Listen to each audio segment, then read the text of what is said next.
All right, hello everyone, and peace of Christ to all of you. Please invite your friends and share the link with whoever you know.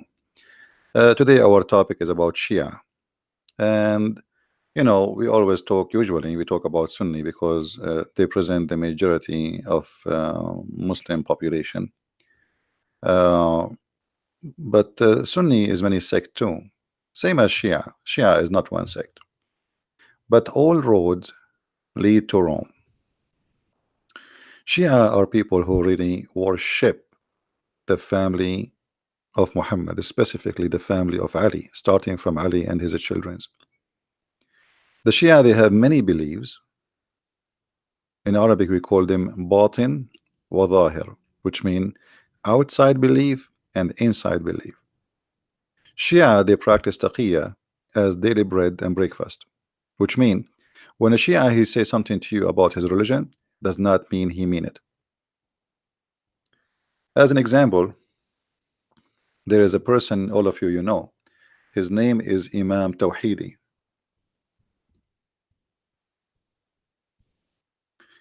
Imam Tawhidi is a great example of Shiaism, professional liars, and he is willing to say anything to make you happy. Anything. Just use your imagination. He is willing to say to you that the caliphate were criminals. He will say to you, there is Muslims who commit a crime, blah, blah, blah, blah, but he will not dare to say the truth, which is what Shia believe, that they already believe in violence too. So, they have a very sneaky way, the Shia, in order to deceive you and make you believe in something how far away from what they believe.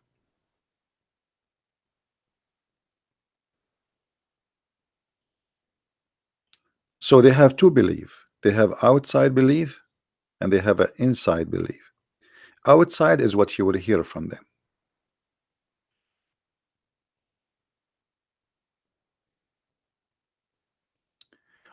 What I stand for is stabilizing or establishing, sorry, a global peace. That is the big fat lie. Ali, the one who he follow, he was the biggest criminal ever in history. Actually, Ali, he killed more people than Muhammad himself. So the guy who want to establish peace, he follow Ali. You see how they lie? Condemning terrorism.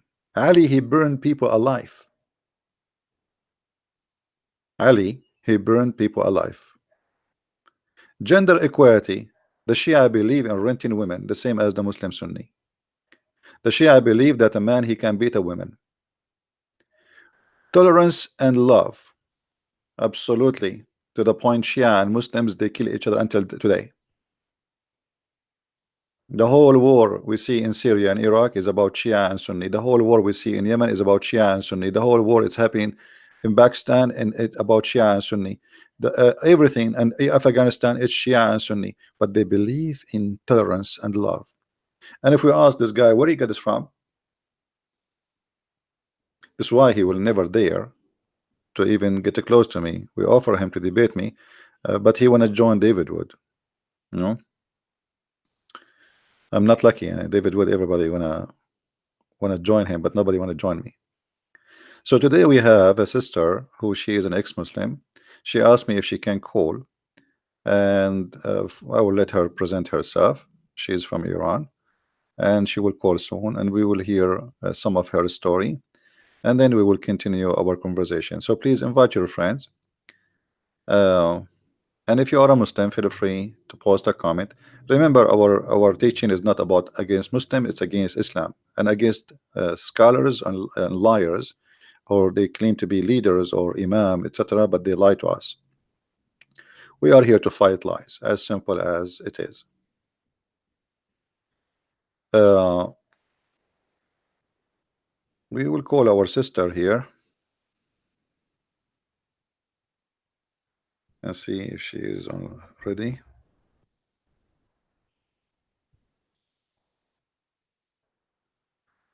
If you look with me in the screen, enhancing education. Hmm.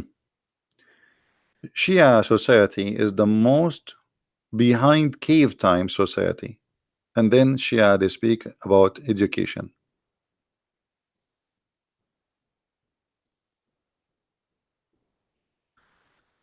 All right, I think our sister, her name here, Shahbaz.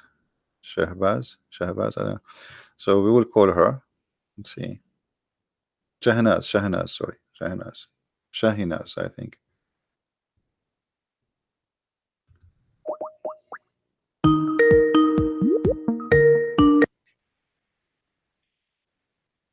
Hello? Hi, Hey, how are you? fine, thank you. Uh, Is my voice okay? I think your voice is fine for me, and I hope it's fine for everybody. Uh, we were talking about the Shia as we, like you asked me, because you are coming from a Shia background yourself. So before we start Sure. talking, maybe you can, present yourself, who you are, what you used to be, etc. And you can give like only give information which you feel comfortable to give, please. Thank you. Uh, so, first of all, I think I hear myself double. I lost Can you. you hear me double too? Or I lost you. Okay, go ahead. Say again. okay, so I have a really good connection. So, but I just want to know if you hear me double or not, No, I hear you because fine. I I hear hear. you fine. Okay, sorry. So, first of all, I want to thank you, Christian Prince, for doing this because obviously, I have no a, public channel or anything. I didn't inspire to have one, but you take a lot of time and you're very humble. So I want to thank you for not caring about fame or anything, and just as someone asks you something really in a random place, like can you speak about certain issues that's really important, you just said yes right away. I think that's awesome. And yeah, I'm really I feel honored to speak with a person with such a heart. Um, about me, I was a born Muslima child. I mean, like I never chose to be one or be born in a family or in a society that would dictate Islam as the norm, not as a choice. So I went to a Islamic school in the Middle East.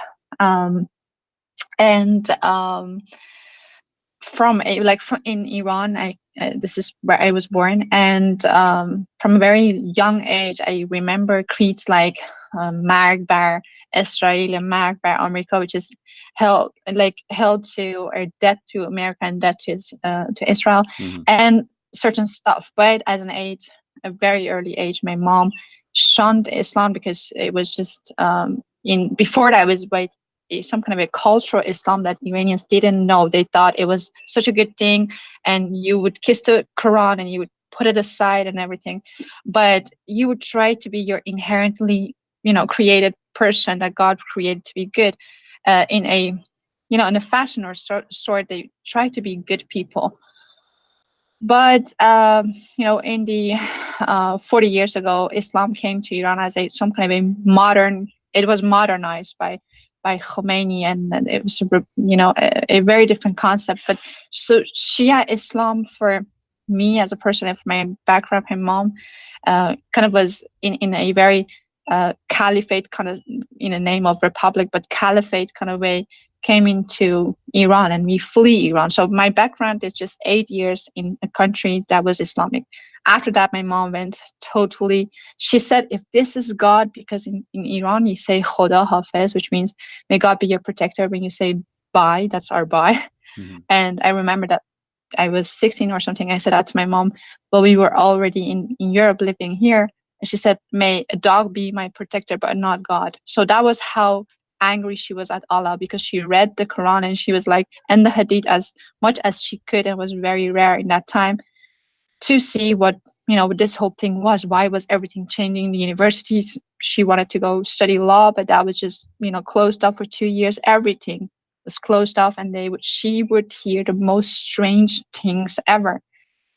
And so she left Islam, and we flee Islam. I mean, my mom and brother and my dad, to the West. So after that, I like started like going, yeah, as any other kid going to school, but particularly I went to a Christian school, which was really awesome for me.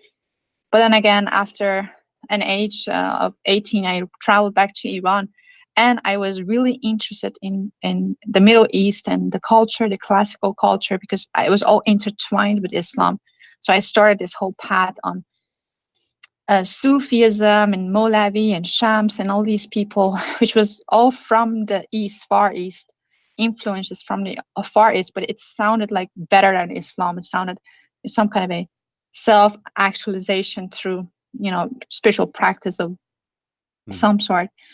But then again, Islam, after studied like the last few 7 years, I've been listening to people like loads of people like David Wood and other people, and I've come to understand real Islam through people in the West, which is awesome. And then I came across you, and I was like, the things that you say and the things that you know about Islam is so deep. It's so deeply. I mean, like, it's not that Islam is deep, but you go deep into the to the adultery, to everything that is really. If people would know this, Iranian people would know this. Actually, what you're saying, it will just like kill a lot of it for them in their minds, at least in even 1 hour. So I'm really excited because I think a lot of people could listen to this after the translation and actually come to see what, like, who was Khadija. Like, so I just want to go with your title because I saw that you changed the title to Shia Islam. So you are, free to start whatever you want to start with. And I have a lot of questions about Shia too, so we can do that in that format if you like to. No, So I this was promise my you. I promise you. Don't tell me. Actually, you wanted to tell me the topic. I said don't tell me, right? Just give me the question. So yes. I keep my promise. Yeah. What is your question? Go ahead. No problem. Yes. Okay. So, um, in Iran, we have this very weird concept about Khadija.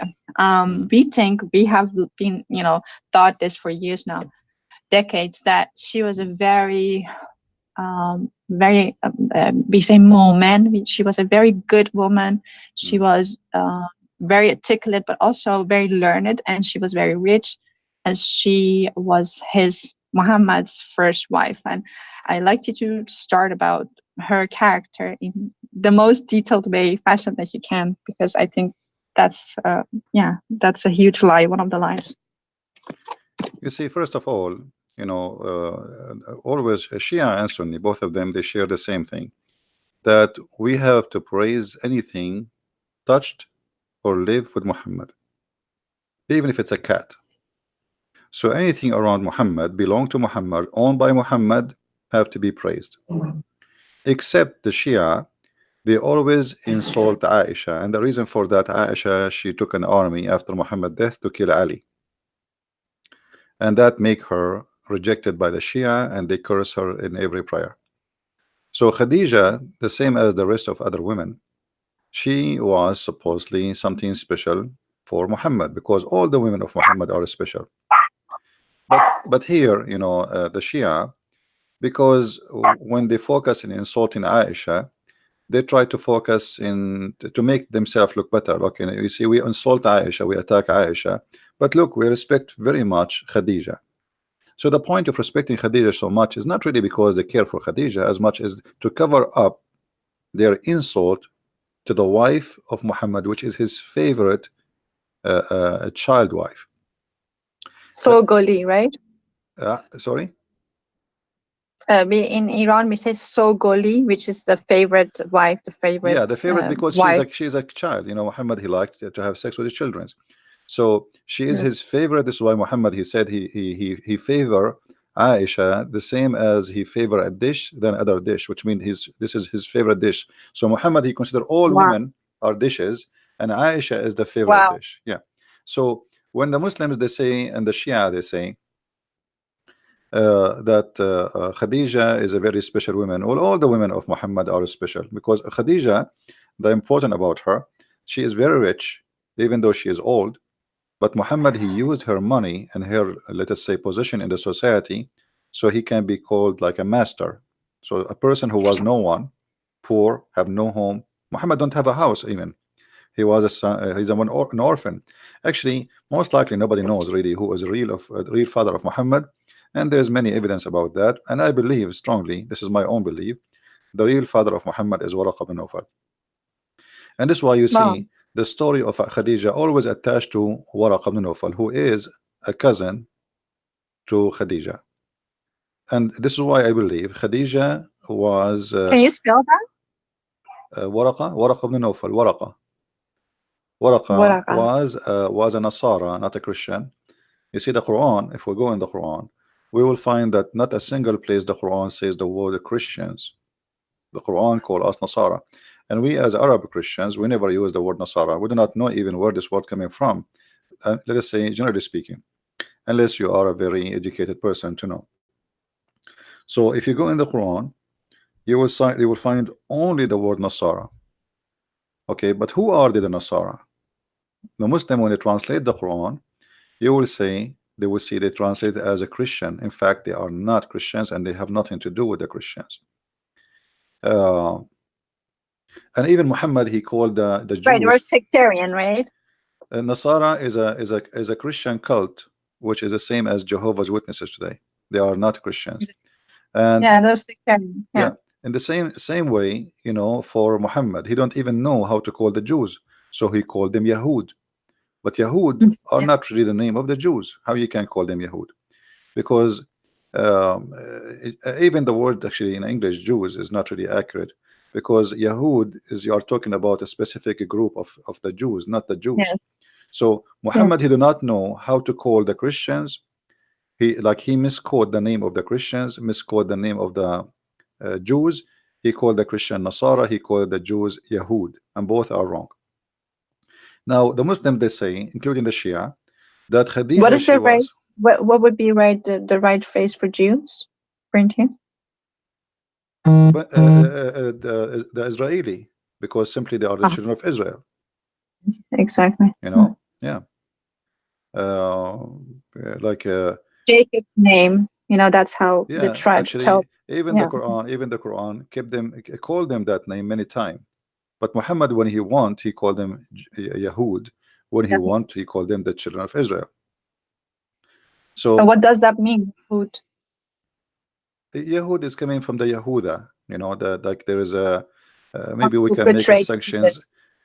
No, no, like there's a tribe. The Jews, they have a tribes. So uh, every tribe have a name or have, let us say, a title. So Muhammad, obviously he cannot differentiate between a name of a group and the belief, because Mm, Yahud is not a belief. Yahud is just not a a belief. tribe. Yeah, Yeah. it's a group of people who belong to like um, Certain tribe. Yeah. a tribe, or let us say an ethnic, or etc. But the Yeah. Yahud is not all the Jews are Yahud. You know what I mean? So not all the Jews are Yahud. So what do you mean when you say Yahud? So and the same when they say the Christians, they say the Nasara. There's not That's even a right. single Christian is a Nasara. So who is a Nasara? Nasara simply Mm. are people who are rejected by the Christian at that time, who they became, let us say, extreme in their belief. And this is where Muhammad, he started getting his ideas. Like the Nasara, they It's believe some sort of Arianism, right? they are what? In it is this whole Nazarene stuff is their beliefs, but some kind of a Nasara, Arianism. Nasara is a word mean poor, poor. So they call them poor not because they are poor with money, because the Christian called them poor for not understanding the Bible. So they've been called the poor and they are rejected. Hmm? Really, yeah. Like when you call More so. somebody Yeah. the silly, the stupid, you know. So Yeah. the Christians are polite. No, They no, don't call them but stupid. They I call mean, them poor. I meant actually these people who the Christians, the real Christian followers of Christ, with Sean the Nazarene. I think their belief, in what I have read about them, was that there was an influence of Well, it's a Arianism, which is also very. this is a mix of many belief at that time, Of, and those Nasara is kind of a mix. So they kind of like they have a some from many cult. You see what happened in the Arabian Peninsula, because it was out of the control of the Roman. Anyone he's outlaw wanted, he run to the Arabian Peninsula. So the Jews too. They were outlawed by the Roman. Why? Because in the year 614, the Jews, they helped the Persian, and you are a Persian, they helped the Persian to occupy Jerusalem. When the Persian occupied Jerusalem, they slaughtered all the Christians inside and they burned the holy church. So Really? yeah, and this was in the year Okay. 614, and actually even the Quran speak about this incident where the Quran says that the Roman, there's a chapter, it's called the chapter of the Roman. The Roman were defeated and they are going to be victorious after defeat. So this is why the Jews through history, they always either go to Arabia or go to Persia. Why? Because both territories is out of the control of the Roman, they become Christians. So uh, if we go to the chapter of Rum, we will find chapter 30, verse number 1 and 2. You know, the Roman has been defeated in the near year, land, which means the most close land. So the story here is speaking about what happened, and Muhammad, obviously he was under the influence of what's happening around him, and he add anything to his Quran right away. But because of those things, uh, because the Roman became Christians, and the Christians did not allow, let us say, I'm talking about kings now, they did not allow those people to practice their cult between the Christians. So they run and they escape to the Arabian Peninsula, or the Jews, they escape most of them to the Persia. Actually, until now, there's Jews in Persia, right? So, Yes. and actually, in Iran before Islam, the Jews, they are very important in the world of politics in Persia. But then when Islam came, they stayed there Yes. because they established their own businesses, etc. And the Persians still they use the Jews for many purposes, to be like a connection, a bridge or connection with Europe. Same as the Christian now. You see, the Christians in the Middle East, uh, all Middle Eastern countries who has a Christians, the Muslim countries, it's very important for them that they have a Christians in the Middle East. It's like we have a hostage here. If you do something to us, we will take revenge of your Christians. When the Catholic Pope, he said Muhammad, he brought nothing but evil. The you know many Muslims countries, they start burning churches, attacking Christians in the Middle East, in Pakistan, in India, etc. So always the Christians in the Middle East are a kind of a hostage, so they can force, let us say, their own agenda. We have something in our hand belong to you. But things is changing. Things is not like before. Like, no, there's no countries now is just behind walls and gates. The world is totally different. So those days are all over. However, Muhammad in his time, he used the Christians, or let's say the Nasara, and he used the Jews for a certain time. But when he did not need them, he decided to kill them, as we see in chapter 9, verse number 29, where he says, go and fight those who believe not in the prophet and his religion. So this is the reason to kill them until they pay jizya, which means Muhammad, he won their money. He knew that they are rich, they have money. So if they pay me money, I will not kill them. And this is additional proof that Muhammad is a false prophet, because what kind of a prophet he compromise? If you are trying to kill those who don't believe in your God, and that is a crime which should not be forgiven, well, how you let them live if they pay money? And what is the need of God for money? But this is the money will go to Muhammad. So Muhammad is a person who always use God for his as a hostage. Like, Allah is the puppet of Muhammad. Anytime Muhammad he wants something to happen, he say, God said to me. The same as he made verses about having sex with women with no limit. Of course, yeah. Yeah. Now, if we go back to Khadija, Khadija simply is no one. And if the Shia, they believe that Khadija, she was really important, so why they don't show us? Mother of Islam, we call her. No, where is Khadija? Where is Khadija in the heritage of the Shia? We don't see her. We see only Fatima, right? Yeah, but So for her, they will actually kill for Fatima. That uh, she's just like see, holy. just She's because seen she as is the Maria. yeah, just because she is the mother of Fatima, they speak about her highly. And but the fact they don't really care for Khadija, they care for Fatima. Now here, we know that the Shia believe that Fatima and Hassan and Hussein and Ali, they are made of light. And the reason for them they believe in that, if you go and read the That's why all these pictures in Iran, sorry to interrupt you, but they have so many pictures on the side of the ways, in every corner, in every kind of shop. There is a picture of some saint of sorts, and their faces are drawn in light. right, Like this is you how, can't actually see their face, but they're all, yeah. yeah, So that's exactly how they see them. this is how they see them. Yes, they cover them with light because they are made of light. And actually, Yeah, light is they're exactly like this. yeah, they are But even more beautiful, you have these beautiful Persian eyes and everything, but it's very gorgeous faces that you just want to, look at when you see them. Very yeah, they different draw them, but art for than sure those are they painted were are false. person. Yeah. Yeah. Look what they are saying. Muslim or non-Muslims. Imam Ali, AAS, who was devoted Muslim, did not consider the state of one being Muslim or not as condition for defending the oppressed.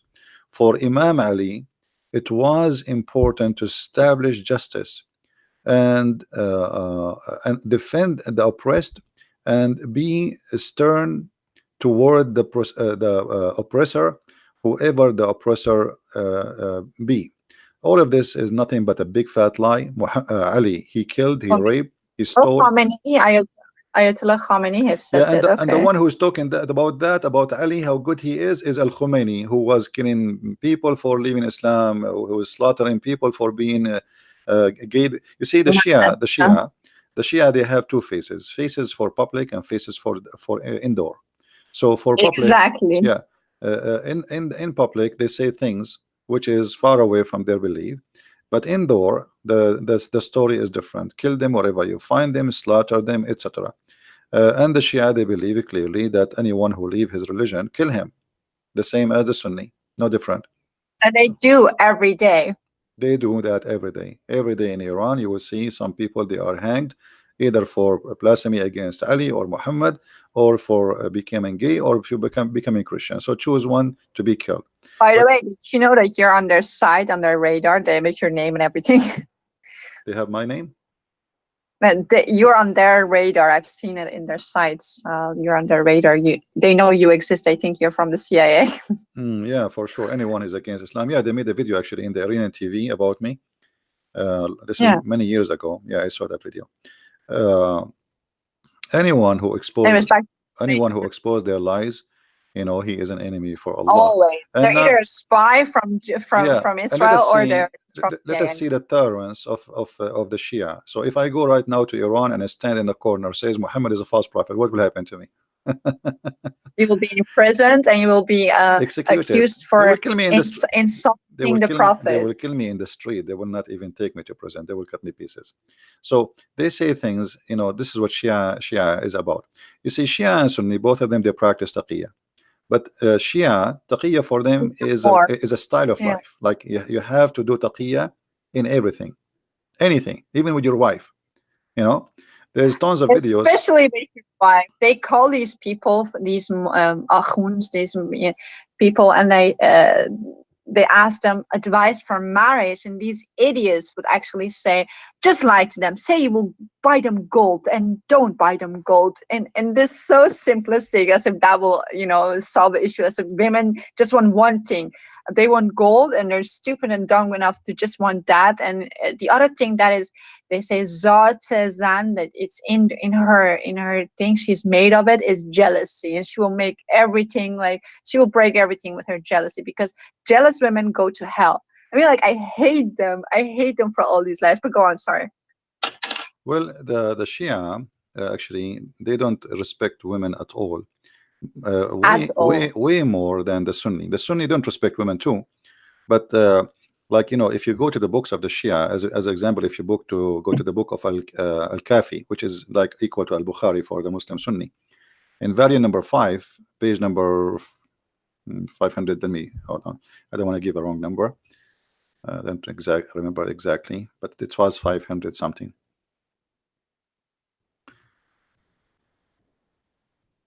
Yeah, page number 510. Let me, Okay. okay, I just open it.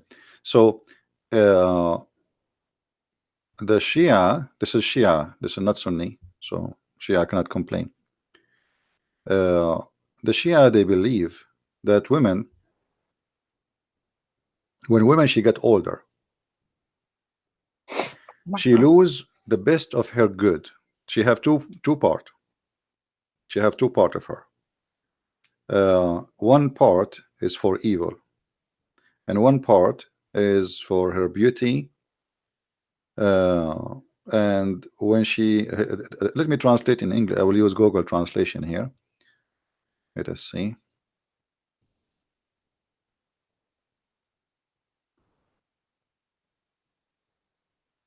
So Iranians actually have the exact alphabet. We have the Arabian alphabet, and in Iranian would just slap me in the face for saying that because they say no, that's Farsi, and it's a No, different language. I know it's Farsi. different If they pronunciation. they use the They Arabic same, language just but because they've been forced to. They are not really in favor of it.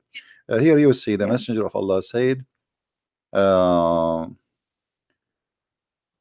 let us see what happened to the translation here. That there is the women when she get older. Okay, he said if a woman grow up in age, uh, the both end of the better side goes, and her evil remain. I don't know if you can see the text. Can you scroll up a bit?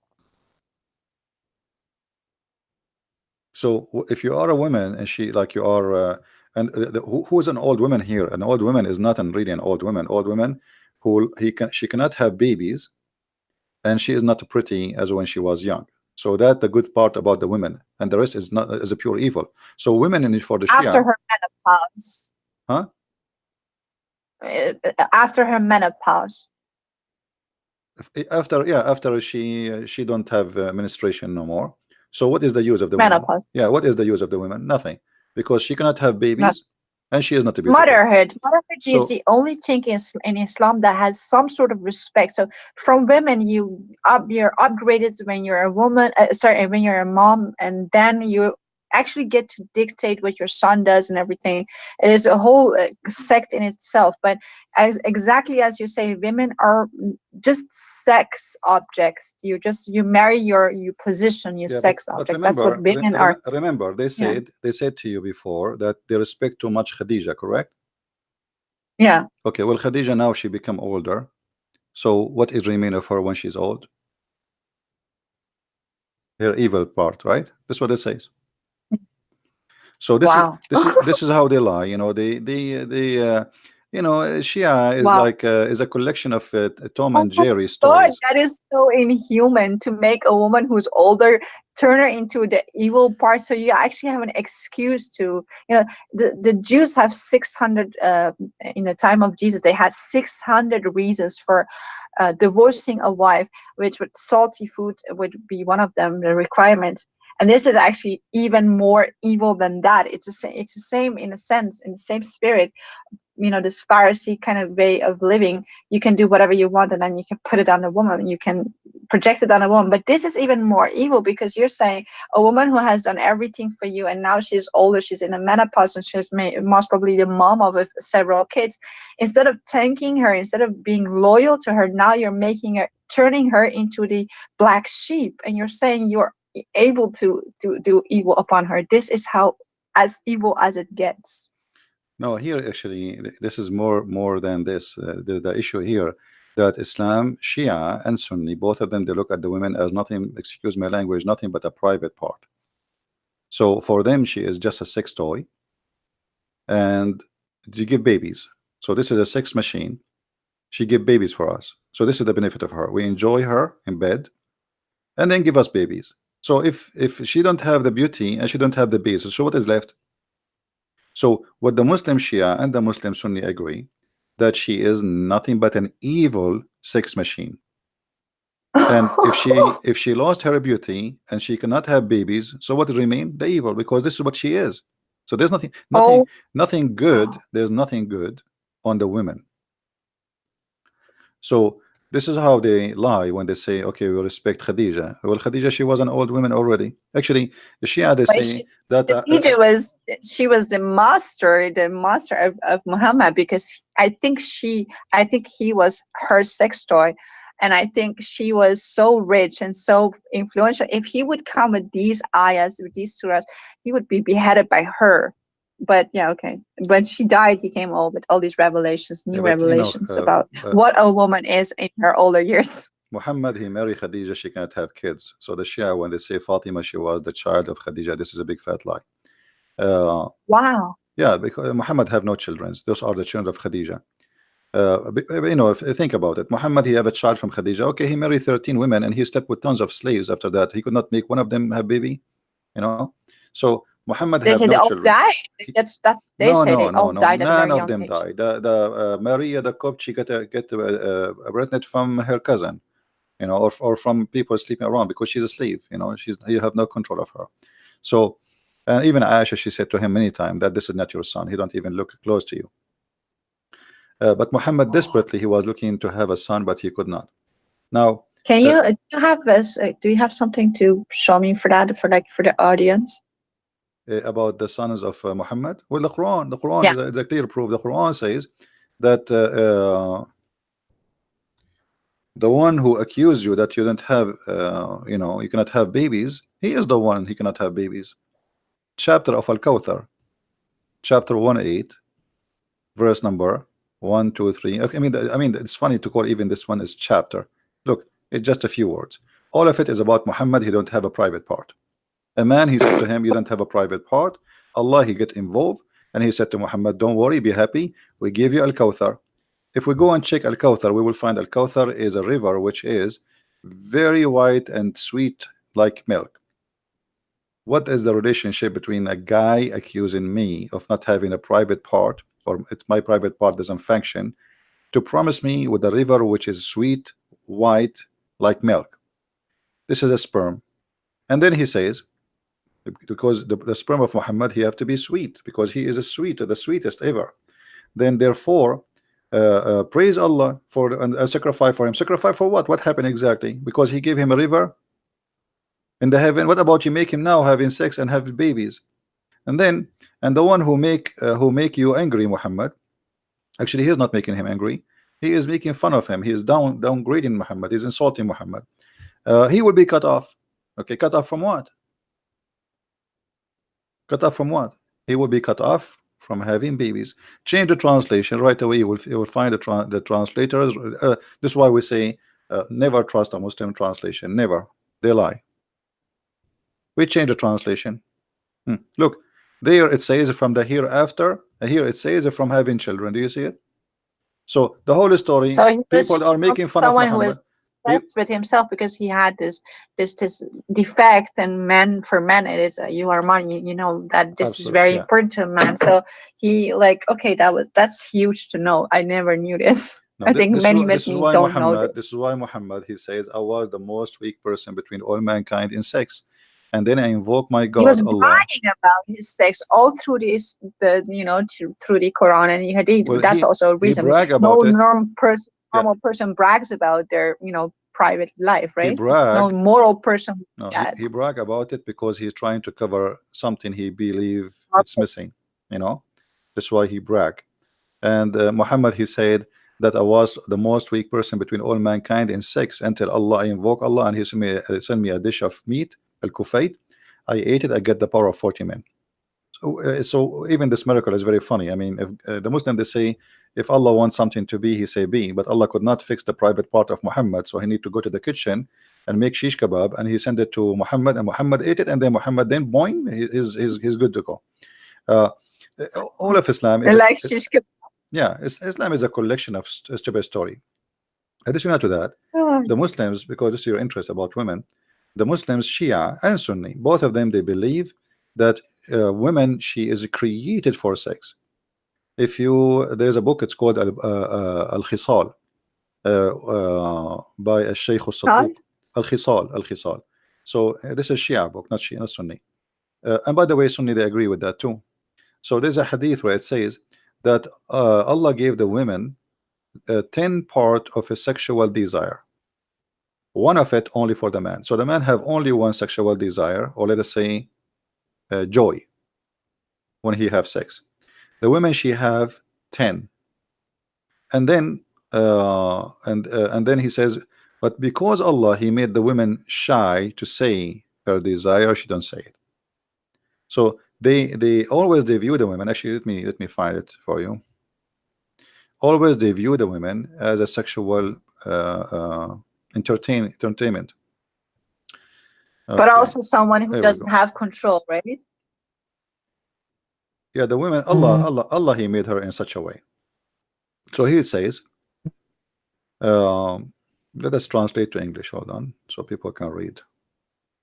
Oh, I don't know what happened. We say translate, it took us to something else. Let us check. Yeah, I have a million questions, so sorry for keeping you from your topic. Yeah, no problem. It's okay.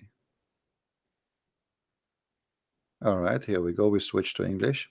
So look what it says here. This is the book of Al-Khisal, page number 438.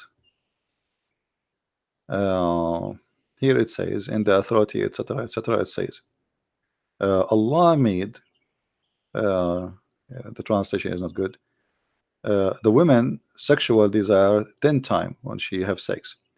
She have 10 sexual desire, and one only for the man.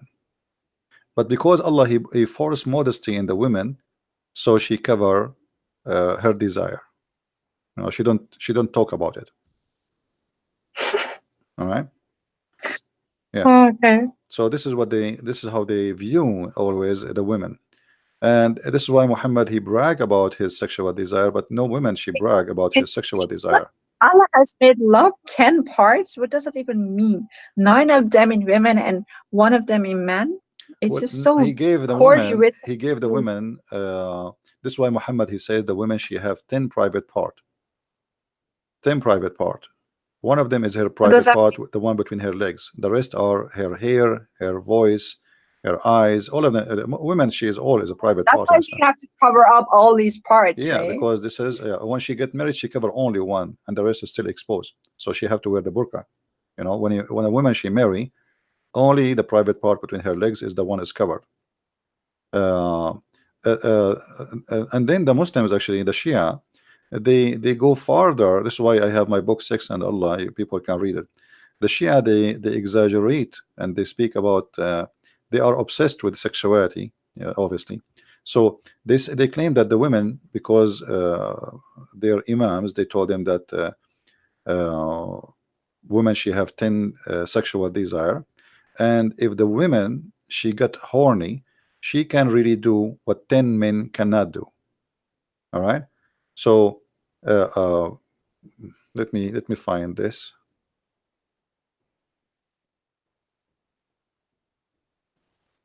Oh, I'm Okay, here we listening. go. I'm reading some of the comments. Some of them are really rude. I don't know who this person is. Rat Prophet, but it's really rude. Some of the comments. I'm not looking at the comment. Let me see. They obviously are. All of them are over sex, and everything they think about is Well, sex. he Obviously, is gone. these kind of He people. is history. No problem. Don't worry about them. Don't look at the comments. Here you will see. Uh, it says here Amirul Mu'mineen. Okay. Uh, Here, look what Amir al-Mu'mineen. This is Ali. Ali speaking to Al-Hassan. This is not someone else. They say to you that we respect Khadija. Okay. إياك ومشاورة النساء فإن رأيهن إلى الأفن وعزمهن إلى الوهن وأكفف عليهن من أبصارهن بحجابك إياهن فإن شدة الحجاب خير لك ولهن من الارتياب وليس. Now those who speak Arabic they can read. So Ali is saying to Hassan, Al-Hassan his son, never take an opinion of a woman, because their opinion will take you to be destroyed, and will make you weak. Never take their opinion. And then you have Wow. you have to cover them You have to cover them from all eyes, which means nobody can see them, by wearing the hijab. And the more hijab you put, the better for them, which means the more you cover them, the better for them. And then he says, and they should not allow anyone to enter upon them or to get out, and never trust them. Never trust them. If you can do that, they will never know a man except you. Wow. You know. So this is what Ali. This is not anyone. This This is is an Ali. utter insult to women at very like hard. I mean, like it's just so aggressive. This is just like wow. Yeah, that's And yeah. it is exactly what the culture is. This is backed up by the Let us culture, the see. way they Yeah, speak to women, the we way will they see treat if we women, translate. the things they teach their sons about their future wives, which is so weird because there's themselves they're women who teach their sons these nonsense. Hmm. Wow. You see, we try to translate in Google Translation. It's coming close, but it's not really accurate. So he is warning Hassan. Ali is warning Hassan. Never take a consult with women, because their opinion will destroy you and will make you weak. And they have to cover, always to be covered, and they should not know any man except you. And this is the only way to make them know only one man, which is you. You know. And Oh, because they're so crazy they can't even control themselves, and they're just like these demonic people who just want sex, right? no, the reason, you see, the reason is to say such a thing. Like if you cannot see any man except a one person, then you will not see how bad he is if you cannot compare him to other men. You know what I mean? I mean, he will be good anyway. I mean, okay, your husband is evil maybe, but if you cannot compare him to something better, how you will know that the other one is better? So the advice is, don't let your wife see someone else, so she will never recognize something better than you, and she will never know a person except you. Wow. Yeah, yeah. Put her Oh inside her my God. burqa, and then she will never see anyone except you. So But female mutilation and everything that comes from it is all from this idea that we have these 10 parts and all we do is think and we are just uncontrolled because loads of us come actually according to what have understood from what you tell people is some of us are even made from kind of like some demonic being or we come from hell or whatnot, and just like we're just like creatures less than what we are in actuality. So we have to be controlled, we have to be treated this way, and we are seen for something that we are not. And in the whole society is the whole society in Iran, and the biggest society I think problems between this Islamic society is this whole obsession with sex, which you well, see left and right everywhere. because Islam is a sexual cult. Everything in Islam is Yeah. based on sex. So this is why we cannot really uh, we cannot be surprised why they are obsessed with sex. Let us, if we go and see, try to find what the Sunni, like the Shia now, they say 10, she have 10 desire. The Sunni, the Muhammad, he said, according to the Sunni, she have 99 desire. Actually, some Shia agree with that. So the women, she have 99 desire. Let me see if I can find it. Oh God. Yeah, the women, she have 99 desire. And That's why they call us Jadugar. They call us all these Afsungar. And Persian people who listen to this, they know what these terms mean. We are some kind of a beings. We can bewitch man. That's how they think of women who are very sexy and stuff. yeah, um, I'm trying to find the hadith about the women, she have 99 sexual joy. And here you notice Muhammad how much expert he is, and how many the women, how many sexual joy she have. This guy, he have a degree and he study women carefully. Uh, let's see this one. Okay, let's see here. Um,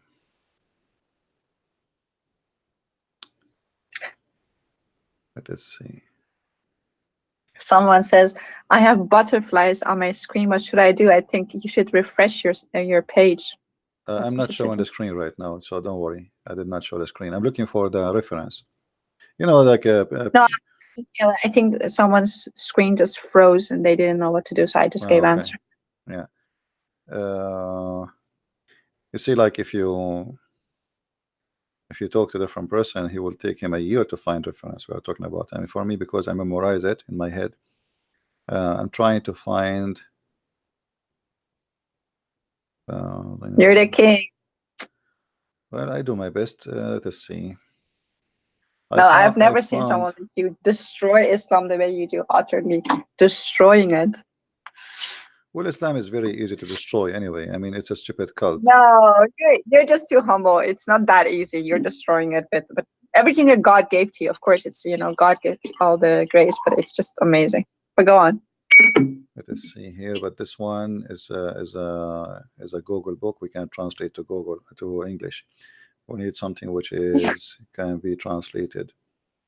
Um,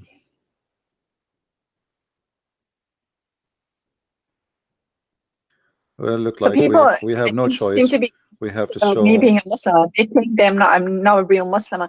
For people who didn't understand or get the intro, I was born like a child Muslim. So I didn't even know what life was at the age of 7. When we left Iran, I was 8. So I've never been practicing Islam in that sense. I was a cultural child put in a situation, in an Islamic situation. I wasn't even brought up as a Muslim. Yeah, But in Iran, it doesn't matter if you go back, if you have problems with the state or whatnot, and you have to go in court and testify. yeah, for They sure. ask you, what are you, Shia or Sunni? No, And you don't have a choice between they are your even Muslim Shia there. and Sunni. Yeah, You have even to if say you leave Shia. Islam, you are Muslim there. You cannot change it. You cannot even say I'm not a Muslim no more. Here, this is the book Yeah, of Faid al they call you Qadir. more tax if you do that. But you go on. Sorry. This is the book of Faid al Qadir. This is Sunni book Yeah. now. And in the Sunni book it says فضلت المرأة على الرجل ب99 جزءا من اللذة. The women she been favored Is by. it on the screen? Because I can't see Sorry, hold anything. on. Let me. I did not put it in the screen. Let me see. Yes, I'm All Christian right, now. all right. Now we will be back. This is the book of Faid al Qadir, and we are in page number 440. Yeah. And those who are Muslims, they speak Arabic, they can see what we are talking about. This is 440, and this is hadith number 5888. It says the women she been favored over the man by 99 joy, sexual joy, and this is reported from Abu Huraira. Now this is Sunni, you know. Shia they say 10, Sunni they say 99. So choose one. Can you recite that in Arabic? Is that possible? يا فضلت المرأة على الرجل ب99 جزءا من اللذة ولكن الله ألقى عليهن الحياء, but Allah he made them shy, or let us say he put modesty on them so they don't like talk about it. Oh, Yeah, okay. Thank you. yeah. Both cult, Shia or Sunni, they are sexual cults. Islam, all of it is based on. Why if you what is the reward of a man if he convert to Islam? It's sex, you know.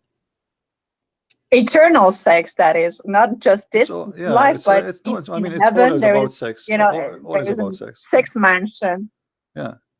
Mhm. Uh, and Shia and Sunni, this actually, I mean, There's like nothing for the woman, right? Even heaven is not designed equally for women and for men. It's designed, I mean, like, I know these contemporary so-called scholars try to say that is both for women and for men, but classically Orthodox Islam doesn't teach that. It actually says even the heaven is not for us women, right? The hell is for us, but the heaven is for, the again, being man in sex. Wow. actually Muhammad he said it clearly that the majority of women they are going to go to hell. So, and the reason for that because they have their period, and this is the major reason, which make Oh, them wow. make them not equal to the men because they have their period, so they are not equal to the men. This is the hadith of Muhammad here saying, "O women folk, you should give it charity and be diligent in seeking Allah and forgiveness, because I have seen which means the way he went when he went to heaven, he saw that doers of hell fire are women amongst them. The majority they are women. And Muhammad, he asked them there to give donation, so like so Allah will forgive them. This is the whole point. He's scaring the women, and the women they Wait, start. just for a second, I need a second here. So just imagine, and this is something I just remember from my childhood. Just imagine for a second teaching little girls who for the first time come to know who they are, who they are in the presence of the Almighty God, and they're this is drilled into their beings that they are less worth, they have less worth. It's just insanity what that does to a society. Yeah. Sorry, just Well, go on. it's Sorry. a the concept of this cult. It is you believe in Muhammad, we give you sex, and we give you money. That's the whole. This is the whole Islam. To summarize it, you will be 10 times rich than any king in heaven, which is funny because heaven is supposed to is for free. So what I would do with the money? But Muhammad, he said, in the heaven there is a Mm. market where you can spend your money, and in the market there's images of men and women, and if you like an image, you can pay and have sex with that image. Uh, and this is the whole idea, of Islam. What is the reward? If I go right now and I join Hezbollah or ISIS or Al Qaeda, what Allah will give me? Sex. That's it. A lot of Women, sex, yeah. endless sex, Not yeah. you see. Or whatever your right hand possesses, right? That means endless. Actually, like you see, when we say 70 women, the 70 women, let us say 72 women, this is the lowest. Every woman, she have a 70 wasifa, which mean maid. And every wasifa, she have another 70 maid. So what is the total? You have thousands. This is for the lowest Muslim. For the lowest. Mm. Yeah. For each one of them, she have 70, and the 70 have 70. Muhammad is stuck with the number 70. So uh, the whole cult is about sex, and always this cult put down the women. As you see, women when she get older, the good part of her is gone, which is babies and sex, and then the bad part is the remain, which is evil. This is why Muhammad, he claimed We're just that, machines. We just give you babies and then you yeah, get to call us demonic. Muhammad, That's what. he said, you see, the Muslim, they say the Christians are funny when they claim that they believe in the original sin, right? This is what they say. But look what Muhammad, he said. The prophet, and not only that, I saw like the that and etc. They say the Christian, they blame Eve in the Bible for the sin of Adam. That's not a true. God, he punished them both. He did not blame one. Same time, uh, the one who commits sin, he commits sin. Doesn't matter who is he, male or female. But look here what Muhammad said. The prophet said, where it is not for Bani Israel, which means the children of Israel, meat would not decay. Muhammad blame even the Jews for the food is damaged in your table. And then he says, and where it is not for Eve, no woman would ever betray her husband. So Muhammad teaching the Muslims that all women are the same as Eve. And Eve, she was a bad woman. She betrayed her husband. And actually, he used the word in Arabic, khanat. Khanat, the one who But this cheat. is their pride and joy. I see these modern scholars defending this notion, saying, well, you Christians, you believe that Eve was the one who actually, deceived Adam. But we Muslims, we don't believe that. We believe that Eve and Adam and Eve were equally sinners. But this is so not true then. What you're saying Yeah, is well, everything they proving the say, opposite. you see, Muslims when they say things to you, they bet in But your. this is actually the opposite of from the truth. Why would they do that if they're proud of their what they like? If you and I would speak about the Bible, both I don't know about you, but I'm really proud even about the Mosaic law. I'm like, wow, that's so just, that's so good, that's so holy. I don't have to hide it. But this is also a proof that they're even ashamed of what is said here. They try to change it. Muslims, they play taqiyya, as we said. So when they say we don't believe in that, we go and we check, we find that they believe in that. But the Muslims always they bet in one thing, that you are ignorant, you do not know. And as long you are ignorant, we can lie and we can say why you believe in that, you know. And because you don't know how to answer them. Like, can a Muslim says to me what they just said to you? They cannot, you know. So this is why here we are trying to fight ignorance. Ignorance is the problem. Do you hear me? Yeah, I hear you. Yeah. So this is why Christians, when they listen to us, they need to take notes, save reference, because those things, the same as they say to you, they will say to them. And if you are not a person with education, you do not know what to say, and they shut you up. You know. But here, Yeah, actually, here you it's notice not even Muhammad. possible. It's not even possible, I think, in a theological way in Islam to critique Islam, right? You have no right to do that, even as a man, not only You as don't a have woman, right but for what? you I know. don't understand what. You don't have right to do what? So I thought this was some kind of a theology, Islamic theology, that there is no position, no one can take a critical position. I mean, like what Molavi did in Iran. I think he was the grandson of Ali. This is how I have perceived it to be true. And he came with all sorts of objections against the orthodox kind of Islam, and he was seen as someone who is not a is a murtad. He's not a Muslim anymore, because so whatever you someone poses something, even within some kind of a understanding of Islam, but difference from idea, that person is seen as, whether man or woman, as seen as murtad. So I think this is a theological thing that no one is able, or no one ought to critique Islam in a Islamic format, right? Or is that just for women? You see, this is not about a mullah, not about a Muslim, not about. This is what the cult is about. The cult is made by the man for the man. So whoever is reading the cult, studying the cult, he had to understand that this is a religion made for the benefit of the man, and the woman, she is just a sex toy. So no matter who Mm. is the one is talking, no matter who is the one is reading, no matter who is the one is listening, this is the concept, and this is the benefit, and this is the target. The target is, you believe in Muhammad, you go to heaven, you have sex. Women are made for the man for sex, and in the Yeah. heaven, those women, Allah will even take from them their jealousy, which means you will become a sex toy. You have no feeling. So your husband, he can So sleep can around. I ask you something about Hmm. this jealousy? So in they always drill us women in Iran. Jealousy is such a bad thing. You have to control it, because real women actually accept the second woman, stuff like that. They want to, really drink that. But so what does ghairat mean? Like do qayyur ghairat, Ghira, when you ghira, actually yeah, ghira is jealousy.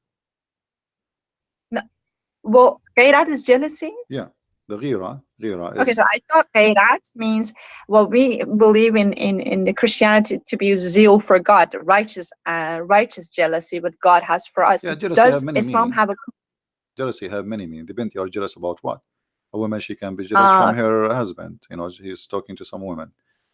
So so but I mean, like, when the man is actually becoming Ghairati over the woman, that's seen as some kind of a good thing to have. That is, it looks good at a man. But when a woman is getting jealous because righteously her man is looking at a one other woman, or is he wants other women, he is thinking about other women, we are called jealous for feeling that. It's so unfair, that the whole thing is so the utterly jealousy, unfair. the concept of jealousy is about owning something. So since we are childrens, when we are childrens, if I have a toy and I am a child, and then another kid, he come and he play with it, I remember that this is my toy. So I want to take it from him, and maybe I will cry, or even I will beat him to take it back. So jealousy is the desire to own, not a desire. It's not really a good desire. It's about owning the person or owning something. So some people, when they marry a man or a woman, when they marry from somebody, they say they are very jealous. Why? Because they believe they own you. You belong to them. So you cannot even talk to someone else. You cannot even have a freedom to say hello to someone. If you look somewhere, he will accuse you with something.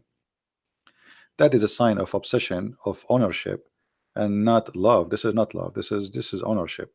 So Muhammad, when he said that Yeah. the women in the heaven, Allah will take their jealousy, he is trying to solve the problem, because the Muslim men, they have many women and they keep fighting, and even Muhammad himself, his wives where two parties and they fight each other, even they throw rocks at each other. So uh, this problem, anyone who have many But was it because of Muhammad? I mean, like, I can't even imagine someone loving him. I think, well, I don't know if you've ever read this book that they this are not loving Iranian him. lady. They are not loving him. They are fighting over property. You see, if you Ah, go, if you exactly. That's what I want to say because he's so unlovable. So they can't be fighting over him. So they're fighting about no, poverty. That makes sense. yeah, if you read the hadith, the fight is about Bintu Abi Quhafa, which means Aisha. She was Yeah. when uh, the prophet became like a king, right? So he's a king, and he received gifts, bribe. If you want something from the prophet, you want him to do it to you, you give him money, and he made verses about it in the Quran. So Aisha, she is in control. Aisha, we say she is young, she is a child, but she is evil, obviously, and she is taking advantage of this old man, who in now he is obsessed with her over the other woman because she is the child, young, a wife. So he enjoys sex with her, and obviously now she is getting older. She is maybe 14, and maybe her mother is teaching her. Obviously there's somebody teaching her. So Aisha, she made all the people when they receive gifts, they have to bring the gifts to her house. So what people do, if Muhammad visiting different wife, they don't bring gifts. They wait until it is in the house of Aisha. Why? Okay. Because Aisha, she have influence. Maybe she sit in his lap and do somebody dancing, etc. And she say, do this guy, he sent us a gift, he's nice, etc. So she convinced him to agree. So people, they learned that if they send their gift to the house of Aisha, what they want to happen, the bribe will function. If they send their She's a gift, genie in the bottle. Okay. yeah, it's a fighting about not about Muhammad. The hate in front of us, actually telling the story.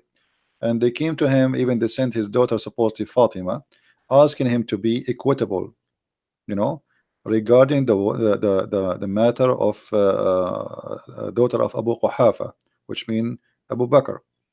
And Muhammad, refuse. He says, um, you know, refuse to accept what they are asking him for, to be equitable, which means to be justice. And this is a clear proof that Muhammad himself was not justice, even the money. So Aisha, she got all And the this, gifts. this is one of the laws they brag about.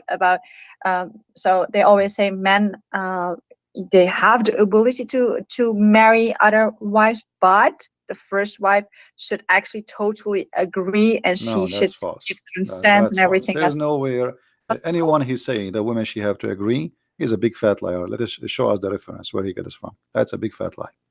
That is a big oh fat lie. wow. Yeah. So that's something they want to, And there is no you know. women. There is no women would agree.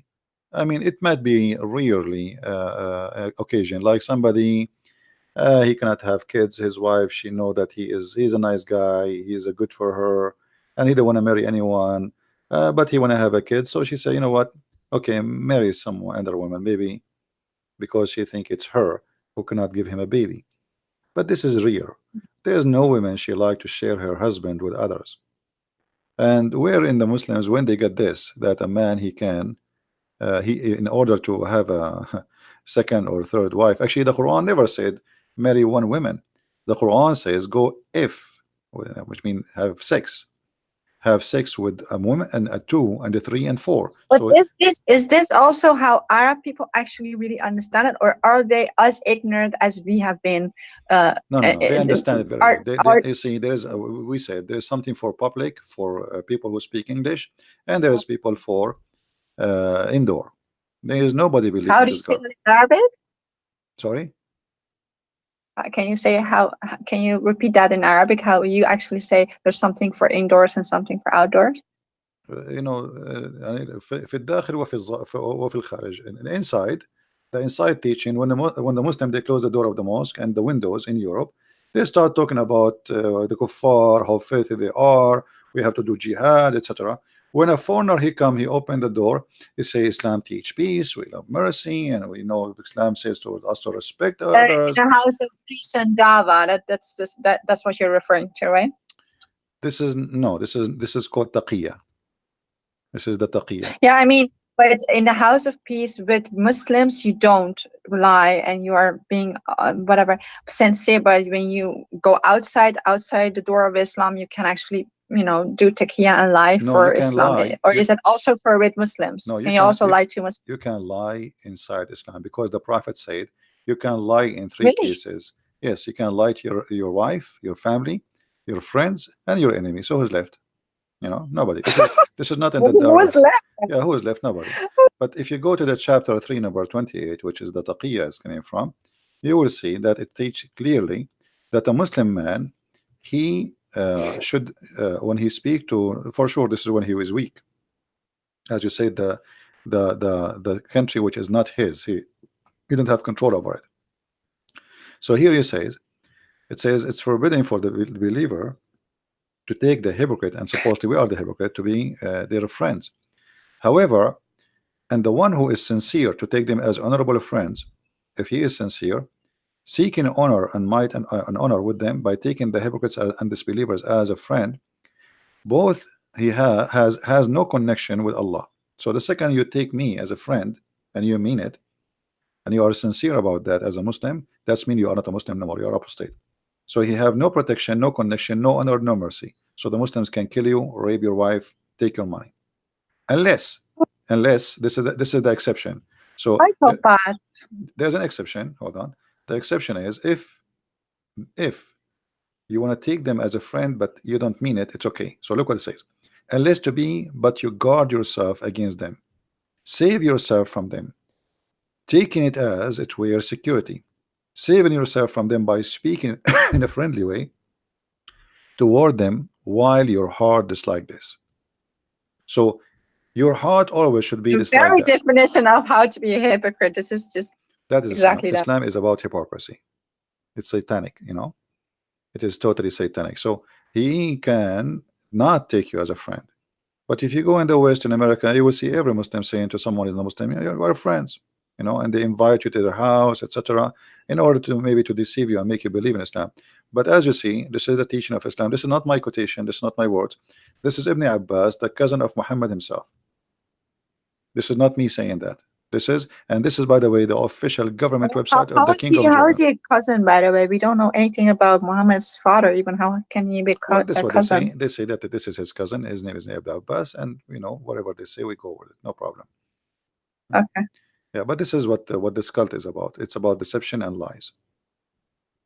And you specifically, most of the things you said tonight was about Shia Islam. Someone, Almir, I think she's Iranian. She's complaining about deriving from the topic, but it's all within Shia. This is all Shia Islam. Hmm. Yeah. So, can I ask a different question also Sure. about Shia?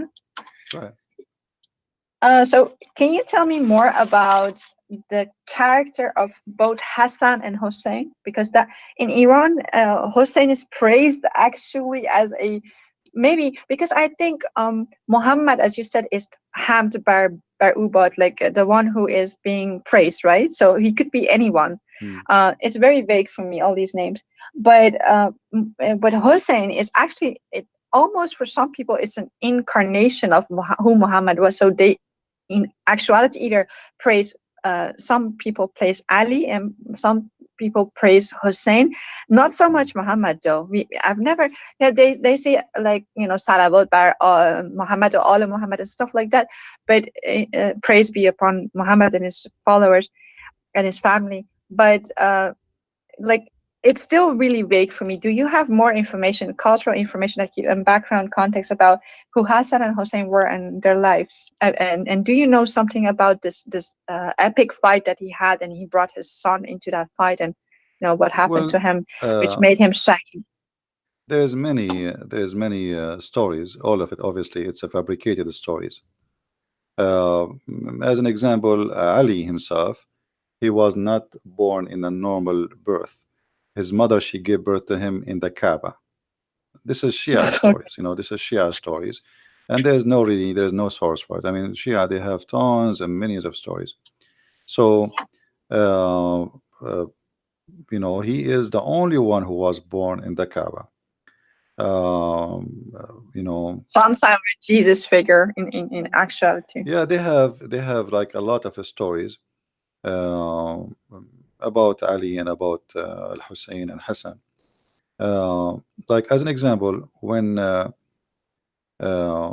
Fatima, First of all, what they sorry to say this, but first of all, what does it mean, Hassan and Hussein? Can you explain what the names mean?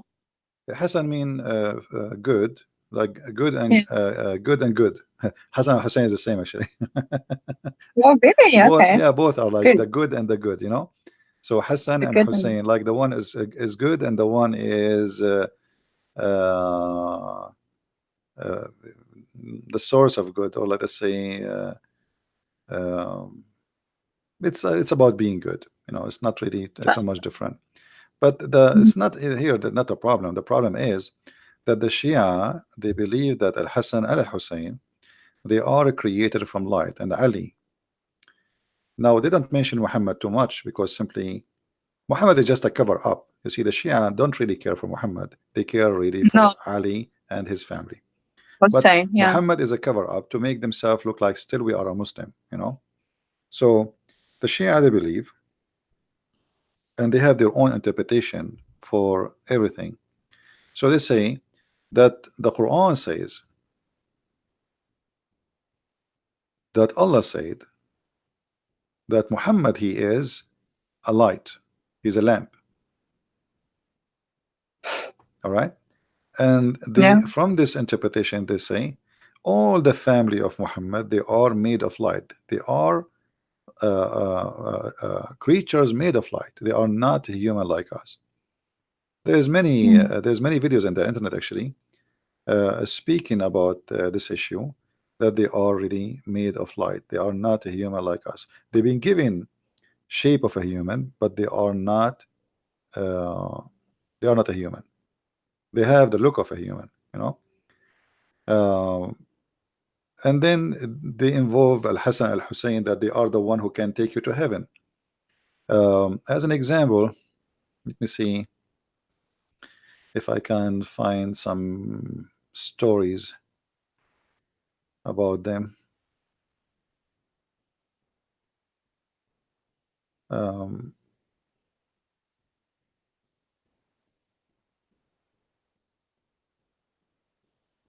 yeah, as an example, here there's a story that Al Hussein once he wished to have a grape.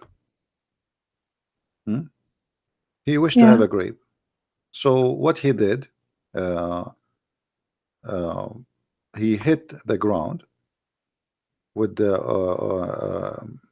like with something, and then uh, different stories says he hit like the column of the tent or the column of the house, and then right away from the ground came a grape and banana, and Oh, he okay. did feed him.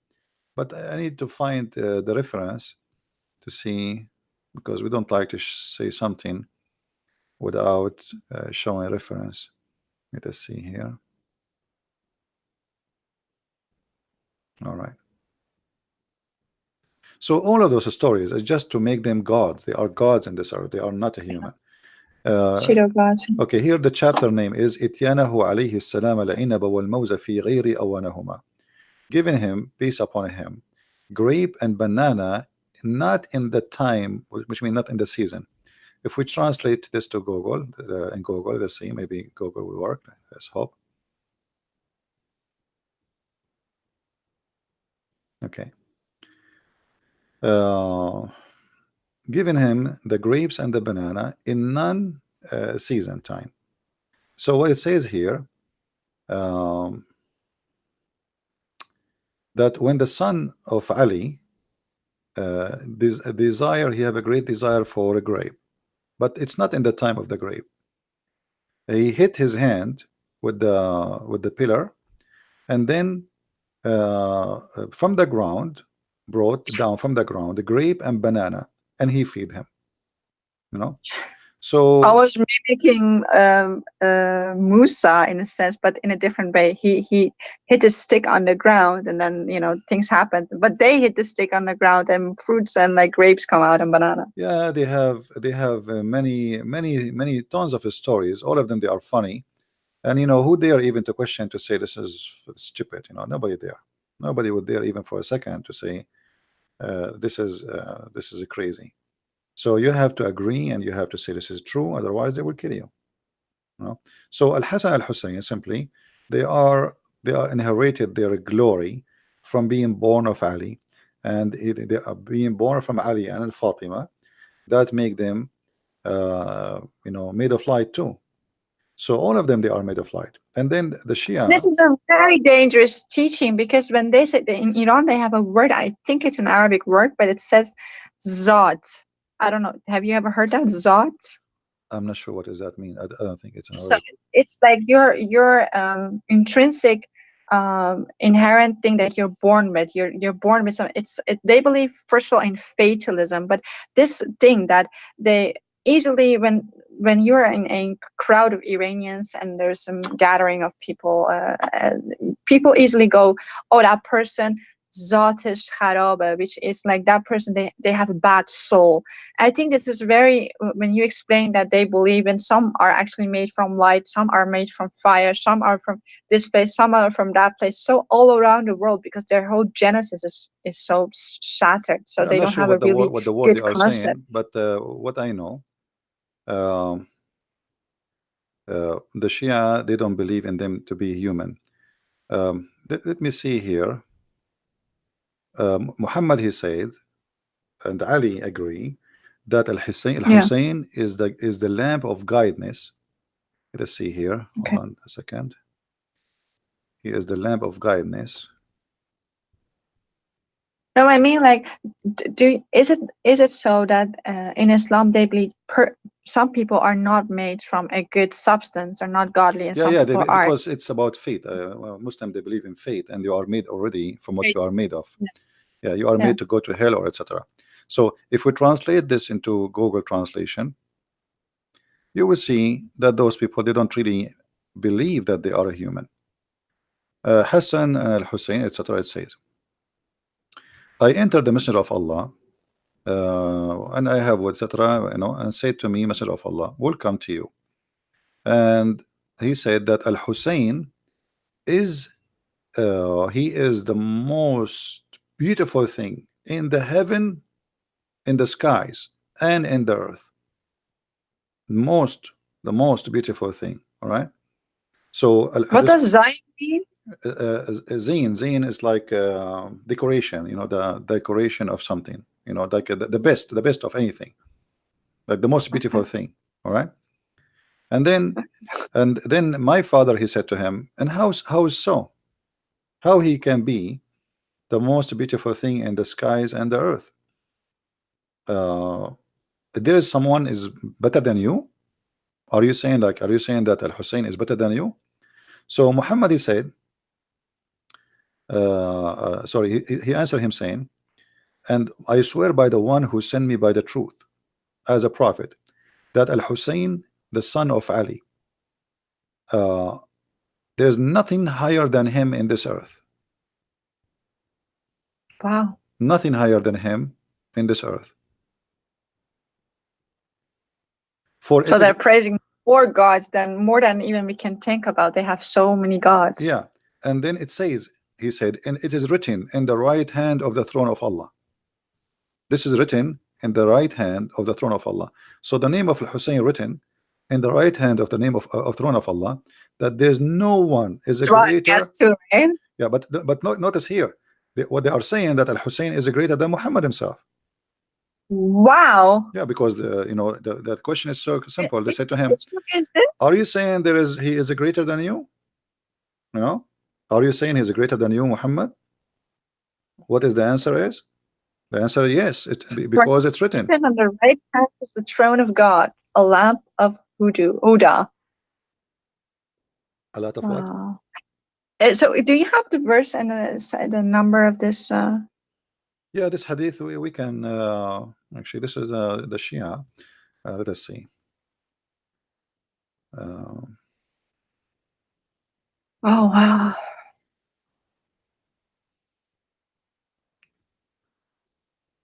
okay, here. This is the book of Biharul Anwar. Okay. The book of Biharul Anwar. And what? Volume number 36, page number Yeah. 205. Okay. 205. And you know, I can give you the link actually in your Skype if you want, you know. Yeah, sure. Thank you. But I don't know if you can open it because it's in Arabic and the link is in Arabic in the top. But For anyway, later. Well, but I will need all this for to translate it. yeah. So this is what they believe, and this is what it is. And I mean, it's a crazy religion. What we can say, you know, this is how it is. So here you notice how the Shia, they use Muhammad to make Ali family gods in earth, to the point even Muhammad saying that he is the best and there's nothing better than him, neither in earth, not even in heaven, you know. And not only that, if you read carefully, he said that he is the ship of salvation, he is the light of guidance and the ship of salvation. Let us see if it's a translation come in here. um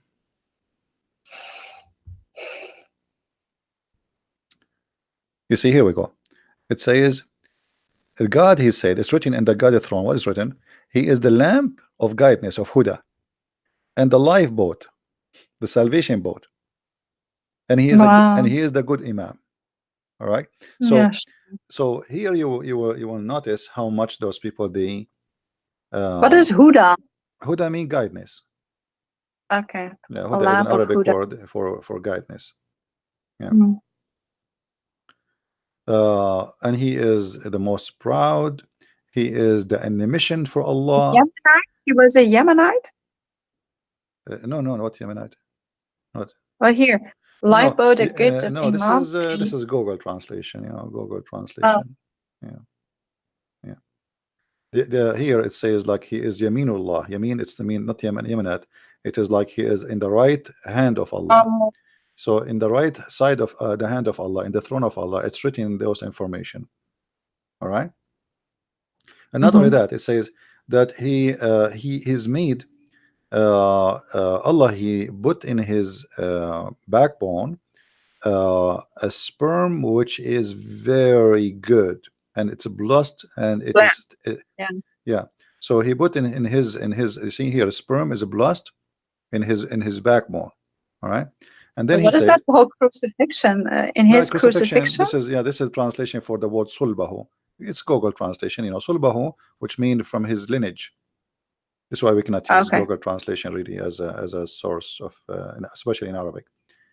Okay. So yeah, and then he says, if you pray in the name of Al Hussein, your prayer will never be rejected by Allah.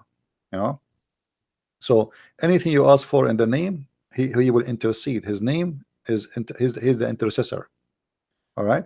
And he is the intercessor in the judgment too, day too. Uh, so uh, Hossein is an intercessor in Judgment Day? yeah, Oh, okay. yeah, because you intercede for you But if they're you. all deified then, aren't they? They're actually deified into the same position as Christ in their minds. Yeah, but this is what it says, and then uh, there's something really funny in the story. It says he asked him, and what is this nutfa in the backbone of my beloved Al Hussein? What is that sperm in the backbone? He's asking about the sperm. What is that sperm in the backbone of Al Hussein? Let us see where the translation here.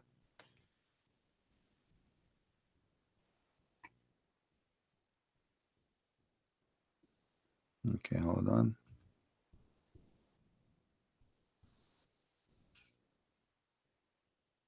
The Sorry, Google is not getting translating really. excited at time. Sorry, go on. I think it's getting late for you, right? You need to go, maybe. No, no, no, no. I just, Okay. I just wanted to say sorry if I interrupt you No, sometimes no, and ask so many questions because I'm so, so shocked, and I keep no, it's getting okay. out shocked by you. Like it's Anyway, just so they ask him creepy. about the sperm, which is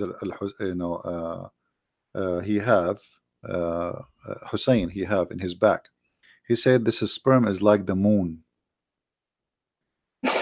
you know, moon. Okay. Uh, so this is sperm like the moon, and anyone who follow his sperm, which means his seeds, he will be a martyr, and he will be sorry, he will be doing the right thing, and he will be very wise in the eyes of Allah. Yeah. So here you will see that the Shia, they really worship Muhammad family more than Muhammad himself. Muhammad, as I said, is just a Yeah. cover, is like a ticket to get in. You know? So Muhammad himself, he's Hmm. saying that Al Hassan is greater than me. What do you want more? So all these sheikhs are born from these family people, right? Like Muhammadin, Allah Muhammad. Well, none of them actually born from Muhammad. Muhammad have nothing to do with any of them. Those are born from Fatima, the daughter of Khadija, and from Ali. Yeah. You know? Yeah. The So daughter from Khadija and Ali. sorry. So, so Khadija was, you said the daughter from Khadija and Ali? Yeah, because Ali, he married the daughter of Khadija, right? So Yeah. the daughter of Khadija married from Ali, Was not the daughter of Muhammad. and then they She have was just the daughter of there's Khadija. nothing to do with Muhammad, because Muhammad don't have kids from Khadija, and Ali is not from Muhammad. He is just a cousin. Oh. Yeah. So what the So there Shia, is no bloodline. All of it is a lie. yeah. So what the Shia did simply, they created a lot of stories in order to worship Ali and his family. You know, and they claim that Muhammad said those things. So anyone who will dare, okay, Muhammad, he is the prophet of Allah, he said those things, that Ali, Hussein is greater than me. So if he says that, must be true. This is why you see the Shia, they go and they do Hajj to Karbala, asking for forgiveness from Allah. Nobody want to go to the Kaaba no more, you know, and they pray on them, right? uh, and when Muhammad, he says Al Hussein, he is the lamp of guidance, and he is the boat of salvation. I mean, what is left? You know, Wow. he is the boat. So It's a way to, you do not need Muhammad, you do not need Islam, you do not need anyone. All what you need is Al Hussein. yes. Wow. Yeah, and even Allah, He wrote the throne in the right side of His throne, that Al Hussein is the guidance, the lamp for all mankind, and he is the rescue ship. I mean, what is left? What is left for Muhammad? So, What is even left for Allah oh. Himself? Because it's not Allah who will save you; it is Hussein, Hmm. right? Well, I didn't know it was this bad. I thought they would deify him to the extent, but you're just saying that this they actually see as Hussein as some kind of a god. Because this whole Ashura that we have in Iran, they slap themselves, they paint themselves for him, and even his name brings tears to the most fanatic people. And he's seen as some kind of a person who gave up his own son. And look at the comparisons to Christ. He gave up his own son in a war.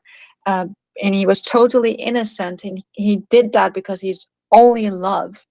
And so people now praise him as the Masum. He was killed as Masum. Yeah, And Masum, each which year mean he is a people, perfect. He's a perfect. He don't commit sin. He is a yeah. perfect person, which means he's God.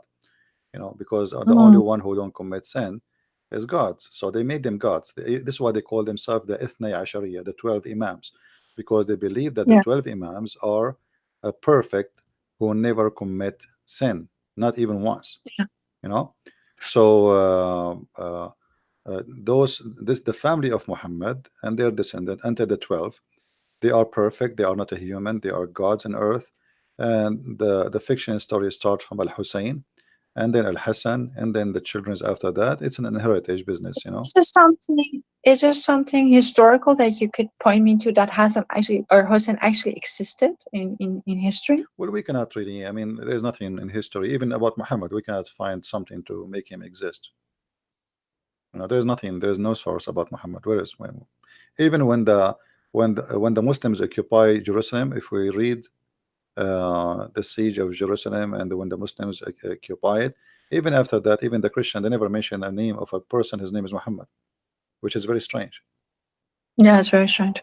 You know, there's no mention of him, so we don't know who was Muhammad. Muhammad, I believe, is just a name was given later, or mm, or Muhammad he gave himself such a name, but this is not his name. It's a title. That's why nobody use it. And this is what I said. Yeah. Yeah. So his real name. What does his real name According to mean Muslim according to books, you? Like according to Qasim. Muslim books, not according to me, his real name was Qatham. Yeah. You know, but some Muslims they deny that. They say this is you know, not true, because yes, his grandfather he called him Qatham, but then his mother she Qasim. asked the grandfather to call him Muhammad. But it doesn't make sense because the word Muhammad mean the praised one. So how Muhammad is a prophet but yet he is a praised one? Praised one is God, right? No. Yeah. And even actually even Allah supposedly every all day long he look at his right side, for the name of Al Hussein is written next to him. He cannot keep his eyes away from Al Hussein. And Al Hussein, he will be in the right side of Allah in the throne. And each time a follower, which means Shia, he cry for him, Al Hussein will look at him and he will ask, he will like because he is close to Allah, so he will be forgiven. Uh, Mm. Uh, even some story says that he will be speaking from above the throne. Hussein himself is sitting in the throne of Allah. Wow. Yeah. So maybe some believe Some actually story. Hussein is So, actually the Muhammad in a different form. So what does Qasim mean in his like does it have bad there is many uh meaning. It can be the sperm of the hyena. It can be the damaged milk. It can be many things. sperm of the hyena? Yeah, yeah. It have many meaning. Uh, uh, there is a hadith. It says that Allah He gave him even the throne, which means Allah don't have a throne no more. But I'm trying to find Um, the reference. I so remember the sick. hadith very well, but I cannot find. Let us see.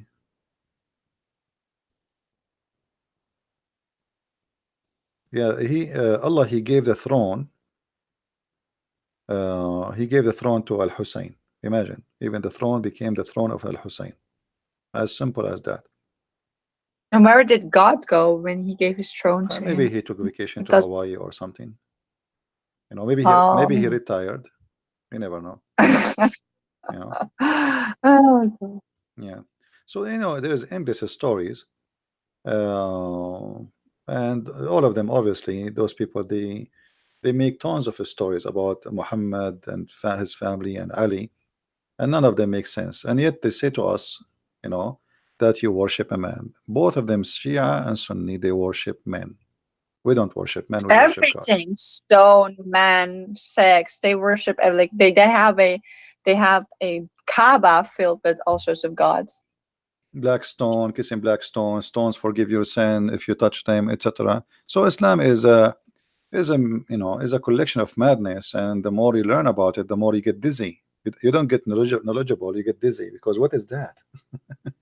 you know and the more you read about it, you find yourself like you know nothing yet because it's stupid, it's endless, and they fabricate Yeah. tons of stories and you do not know where is the real source, where is the truth you know uh, uh, But it also gives a lot of platform to new Muhammads because now in Iran, what you have, because most Iranians, like a lot, not most, a lot of Iranians don't, accept this sort of stuff, and they go into these so like intellectualized pseudo prophets who come in the name of Muhammad, but because it's such a vague term, Muhammad, like the praise was Hamd, so they can claim all sorts of stuff and even sound, of course, naturally better than Muhammad because they at least have some brains. But it's just fascinating how this sect is just whatever culture that is filtered through, that it is just multiplying in such a different variation than what Orthodox Islam even is. It's just endless nonsense braid altogether. Try to make sense of it, but it doesn't make sense. Well, nothing in this religion makes sense anyway, and uh, the only way it makes sense for you if you decide to become a believer, and which means whatever they say to you, you accept. That's it.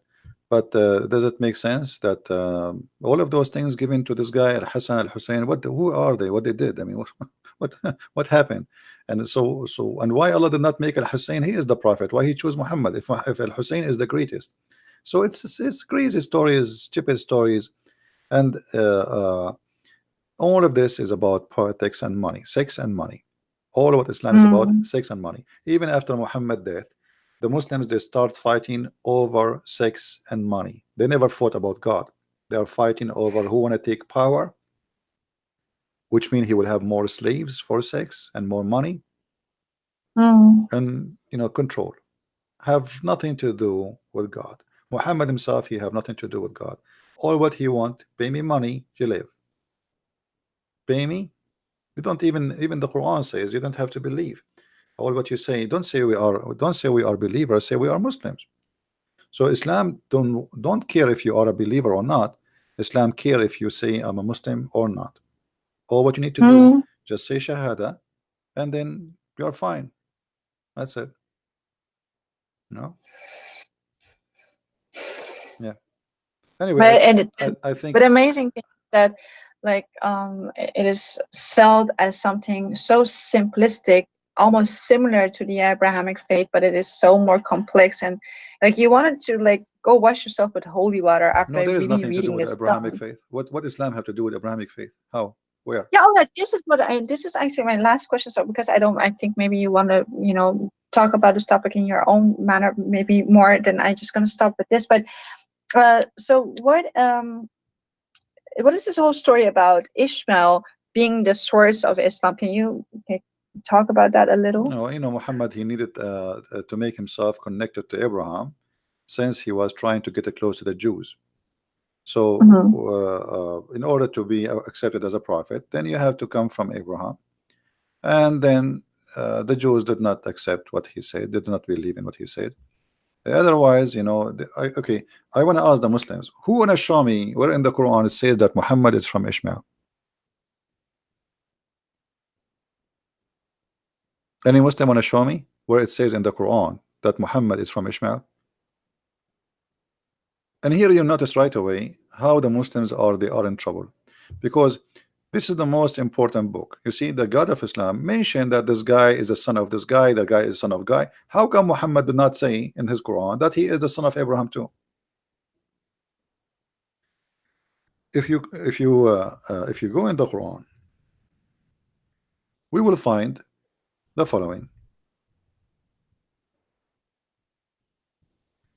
that Allah confirmed that the prophethood is from Isaac and Jacob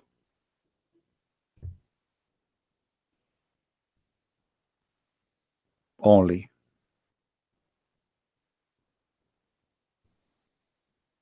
When Allah supposedly mentioned where the prophethood will come, it says, and we bestowed on him Isaac and Jacob, and we established the prophethood and the scriptures among his seed. So Mm-hmm. who is the seeds he's talking about? Jacob. So they believe the same thing then. That as Christians believe that it came Yeah, from yeah, but you Isaac, see, not from Ishmael. this is what Islam, this is the deception of Islam, is to try to make you believe that we have the same thing.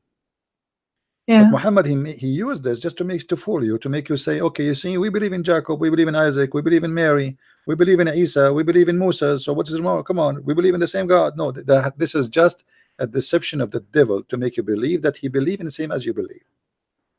But if you look with me Mm-hmm. here carefully, the Quran in this point it dropped the name in this verse. It dropped the name of Ishmael, but Ishmael is the eldest or the elder, right? Okay, Where so verse? Because I see shouldn't Jacob right and Isaac, but I don't see shouldn't you Ishmael. start with Ishmael if you are counting his seeds? Oh, Ishmael is the older. okay. So if Allah here talking about Ishmael about Muhammad, he will be from Ishmael, he should mention that. Secondly, If Allah is saying that from Ishmael will be prophet, well, this is the verse speaking where the prophet will come. We made in his seeds, and he mentioned Isaac and Jacob, the Mm-hmm. prophethood. That's it. So Muhammad here in And this chapter, here in this verse, he was trying to get close to the Jews, and he knew that the Jews do not approve Ishmael to be anything important. okay, So in this point, makes sense. yeah, in this point, Muhammad, he told them, okay, Jacob and Isaac and etc. prophethood, whatever you wish. But later, when he noticed that they will not agree with him anyway, he said that he started speaking about Ishmael, but nowhere he said in the Quran that Ishmael is a prophet of from him will be a guy. His name is Muhammad. You see, Muhammad, he said that Isa said a prophet will come after me. His name is Ahmad. Even the name there does not make sense, because Mm. if Muhammad name is Muhammad, why Isa call him Ahmad? Is Ahmed a title too? Obviously they are titled because it's mean the praised one, the one people praise. Ahmed. So obviously Ah, yeah, this is not a name, because if the Quran is saying that the one will come after Isa, his name is Ahmad, why Muhammad, his name is Muhammad? You see, a name is a name, unless what is meant exactly. here, what is Yeah, meant here is a exactly. title which have a meaning. The name, it doesn't matter.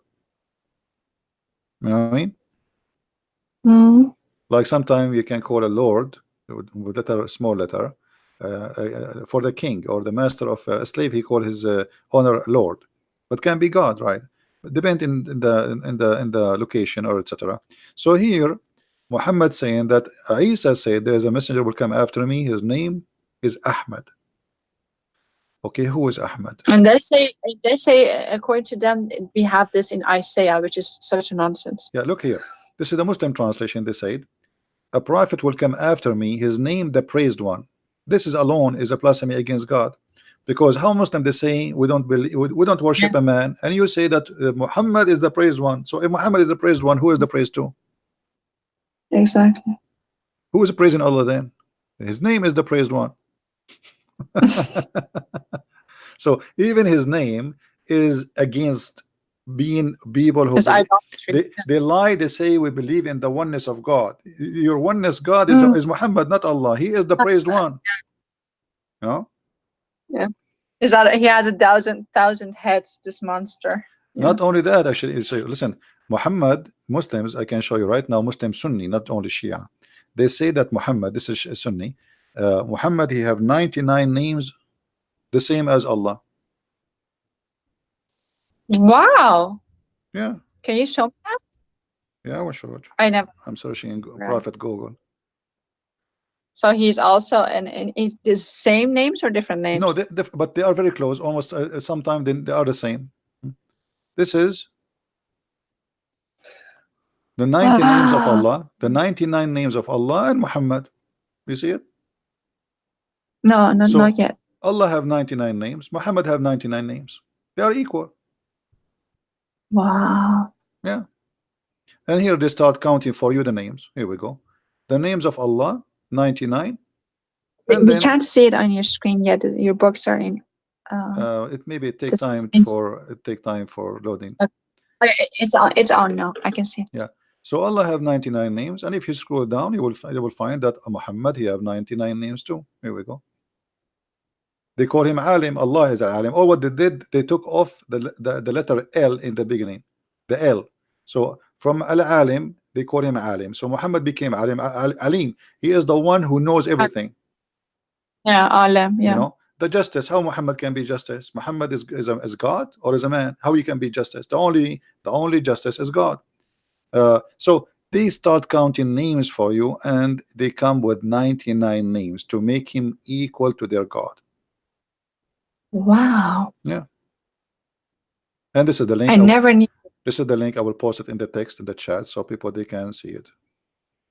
Wow. Is Al Makrain also one of his names, or is it all just for Allah? I think this is one only for Allah, the Maker, the deceiver. Yeah. Yeah. Uh, Hafiz, Imam, Khayyar. I don't think I did not read them all actually because they are funny and stupid. Uh, I mean, look, Oh, Muhammad is Muftah. Muftah is the key. Muhammad, one of his name is Muftah. Muftah, what is Muftah mean? Muftah mean the key. Muhammad is the the key. key? Yeah, Muhammad is the key. What? Muftah. Hmm. Yeah. And he is Mateen. Mateen, which means he is strong like steel. And he is Mashkur, the one you are thankful for. And he is Mashhud, which means the one who witness for. And he is Mansur, which means the one he is helped or victorious. He is the Ma'mun, the one who is secure. The one who is Ma'loom, the known. Muhammad is the known. So all those names, I mean, look, Muhammad is Mahmud. Mahmud. And what does Mahdi mean? Sorry? Mahdi, what does that mean? Because I saw a name Mahdi in his list. Yeah, Mahdi, the one who is well guided. Well Oh, guided. okay. Yeah. So Because you know that's real issue also to get it in this is Shia Mahdi. additional fiction story. The Shia and Sunni, they believe in the Mahdi, but the Mahdi different, and the Shia have different story. The Sunni have different story. It's a collection of fiction stupidity. You know, Muhammad is Al Kamil. He is the perfect. Look, Comment, yeah. Kamil, perfect. Muhammad is the perfect. That means he's God. He's the perfect. Muhammad is Jabbar. One of the names of Allah is Jabbar. Al Kafi, the one who is sufficient. I have a question. Allah is sufficient, These supposedly. scholars, they know all of this. How can they not see that they're deifying their Friend, Muhammad? What's going on? Who said they don't see? But the problem is the Muslims always they face people who know nothing. This is why they debate and they choose clearly who they want to debate. They debate people who they have no idea what Islam is about. Or just for themselves. How can they remain? Because everyone is made in the image of God. We want to be truthful to at least what we believe, right? So when they No, have all this knowledge, how do they not flee Islam and run from it? no, we are I talking don't about the get it. scholars. The scholars they know. Majority of Muslims they have no idea. The majority they have no Wow. idea. Yeah. But Wow. the scholars they are doing business anyway. They are getting the benefit. Big belly, big stomach, 4 wives, big salary. So the mission accomplished. Mm. The mission is accomplished. Ah, Perfect mission. You know. Yeah. So as you see, and actually there's a hadith where it says that Allah he sent Jibril, and he said to him, if not you, Muhammad, uh, nothing was created. wow. Let us read together. Here we go. This is the hadith. Hadith lawlaka, and this is sunnah.org. So a Muslim cannot say this is false. It says that somebody asking, is it true that this hadith says that lawlaka ma khalaqta al-aflak, which mean if not you, no reason for me to nothing to be created if not you? The answer, indeed, the Prophet of Allah, Allah pray on him and salute him, is the reason for a creation of Adam alayhi salam, which means peace on him, and the universe. If the Prophet of Allah, Allah pray on him and salute him, was not into existence, then the throne of Allah, the arsh, the chair, the kursi, the lawh, which means the tablet, and the qalam, which means the pen, the skies, the earth, the heaven, the hell, the trees, the stones, and all the creatures will not be exist. Do you see it? Wow. Yeah. Muhammad is God. Actually, based on this story, Allah himself is exist for the sake of Muhammad. I mean, what is the benefit of Allah? Just to create all those things for Muhammad, to make Muhammad happy. Allah is Yeah. Allah himself is a servant for Muhammad to create things for him to make him happy. Genie in a bottle. That's so you see here, and they are giving you reference more and more. Like the Prophet of Allah, he said that Allah he said to him, when Adam made a mistake, he asked, oh Allah, I ask for your sake, for the sake of Muhammad, to forgive me. Allah, he looked at Adam and he says, what? How you recognize Muhammad when I have not yet created him?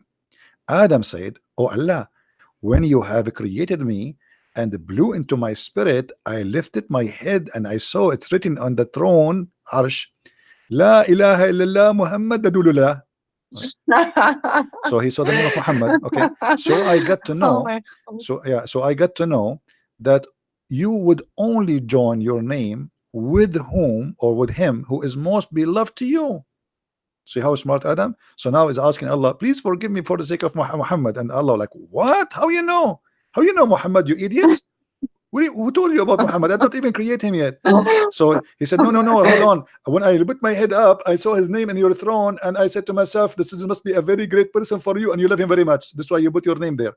So, and now, and then Allah answers, said, Allah said, oh Adam, you have spoken the truth. Indeed, Muhammad is more beloved to me from anything. And when you ask me for his sake, I burden you. That's it. All right.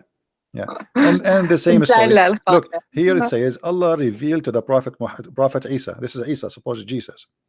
It says, "O Isa, have faith on Muhammad." So Jesus have to have faith in Muhammad. He have to. Allah. What do you mean? Just Isa? What it says? Oh, Adam. Isa. No, no. This is about Isa now. Allah, He told Isa, you have to have faith on Muhammad. You have to believe in Muhammad. Okay. Okay, and then. And he says, and order your ummah, which means your followers, to do the same. Yeah. If Muhammad was not to exist, I would not have created Adam, nor I would have made the heaven and or hell. You see, so Allah said to Isa, I created everything for the sake of Muhammad. So tell your people to follow Muhammad, okay? Wow. Yeah. Anyway, I think we have. Actually, there was an Iranian judge who told me once, and this was his logic too. I said, why are we women so suppressed in Iran? We have, half the rights. Women can only marry one husband, who even if he abuses her, she is not allowed to leave. But men have, all these questions. He said, well, he actually will answer you by saying, like, what is that of your concern? I just love men more. This is a judge in Iran. This is a highly educated person who would say such a thing to you. Yeah. But it's all driven from this madness. All right. Well, I think we have enough for today. It's getting late for you, as I think in your time, right? And your dog, maybe. It was mind blowing. Thank you so much for inviting me. Thank you so much for giving me a platform to ask all these questions, because these are the questions that I hear many of my Iranian followers ask, and I never knew, and they don't know, because never ever could they ask people about these stuff. They would be, it's not even allowed just in Islam to ask stuff like this. So thank you a lot. I don't know if you want to say something in That's all. Well, thank you very much for being here, and you can invite your friends if they want to call us, and I will be happy to answer them too. Sure. All right. And also about this video, can you let it on so I can actually download it? Download it. Yeah, I will leave it for the coming a few hours. You can download it, please. Okay. All right. Thank you so much. You're welcome. God bless you. Take care. Take care. God bless. And take care. Thank you. Okay. Bye-bye. Bye-bye. All right. As you see, this is Islam, and we have no sugar coating. And by the way, Iranian are the biggest converted church in USA. I never saw a convert from the Islamic cult in the size as Iranian. We have Abdul. Yes, Abdul. Assalamu alaikum, brother. Can you hear me? Wa alaikum assalam. Brother, please give me 1 second. I'll get my laptop here. Please, 1 second. So when you call me if your laptop is not ready, call me when your laptop is ready. Okay, give me 1 second. 1 second for a Muslim is 1 century. 1 second.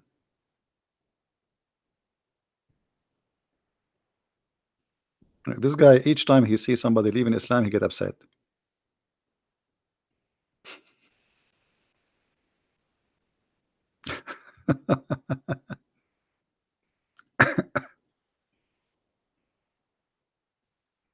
Yeah.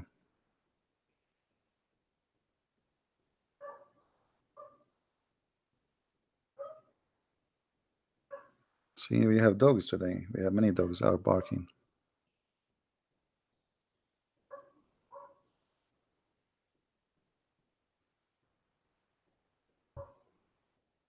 Well, the Muslims in the beginning, they try to deny and to fight, but they cannot do that after all, because they will see that we are not everything we say is we put it in the screen. right? Nothing, no fabrication, no addition, no fiction. We are just putting what is there in their books, what they can say. And remember, yet they will say he's lying. We are showing them in the screen. Everything we say, it's in the screen. And then they will say, liar. You are a liar.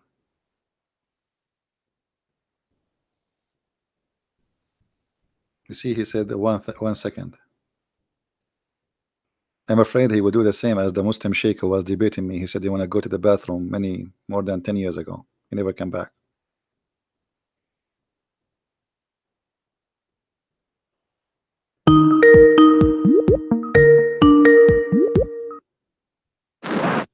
Yes, yes, Abdul.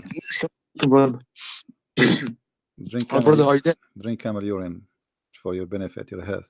I'm worried about you.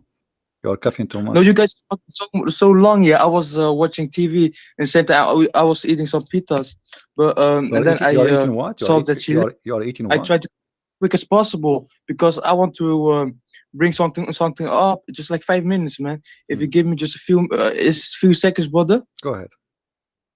Okay, so she was talking like, "Oh, Islam is so oppressive towards women." That's not true. Islam is Islam what? gave so Islam. much rights. The first woman, yeah, who opened the university, the first university in the world, was created by Muslim women in Morocco. Really? Oof. Yes. First Me, university. a Muslim world, the whole Muslim world, the first university. And what you teach in the Muslim university? Say again? And what do you teach in a Muslim university? How to kill Christians and Jews? Well, you know why? Because Muhammad, peace be blessed be upon him, he said, Okay, find hold on. knowledge from Okay, the hold on, grave hold to on. the Okay, cradle. okay, hold on. So, isn't it your prophet said that the one who lead them is if a woman she lead a nation, this nation is going to face a failure? Um, are women Yes or allowed no? to? Yes or no? Well, it's the statistics say otherwise, though. The statistics actually support Don't, this. no, I'm asking you. Did your prophet says that people who allow a woman to lead them, they will be destroyed? Yes, but are you against this? Okay, well, hold on. You just said to me that a woman, the first university in the world, which is a big garbage, was created by a Muslim woman. But your prophet says women are stupid, and anyone who listen to them, he is stupid. And if people agree with them, they are stupid. So you are saying to me that you Muslims are a bunch of stupid because you didn't agree with your prophet who said women are stupid. So what do you say? First, Here we go. The hadith in front of you, and this is Sahih al-Bukhari. one sec, I'll open YouTube.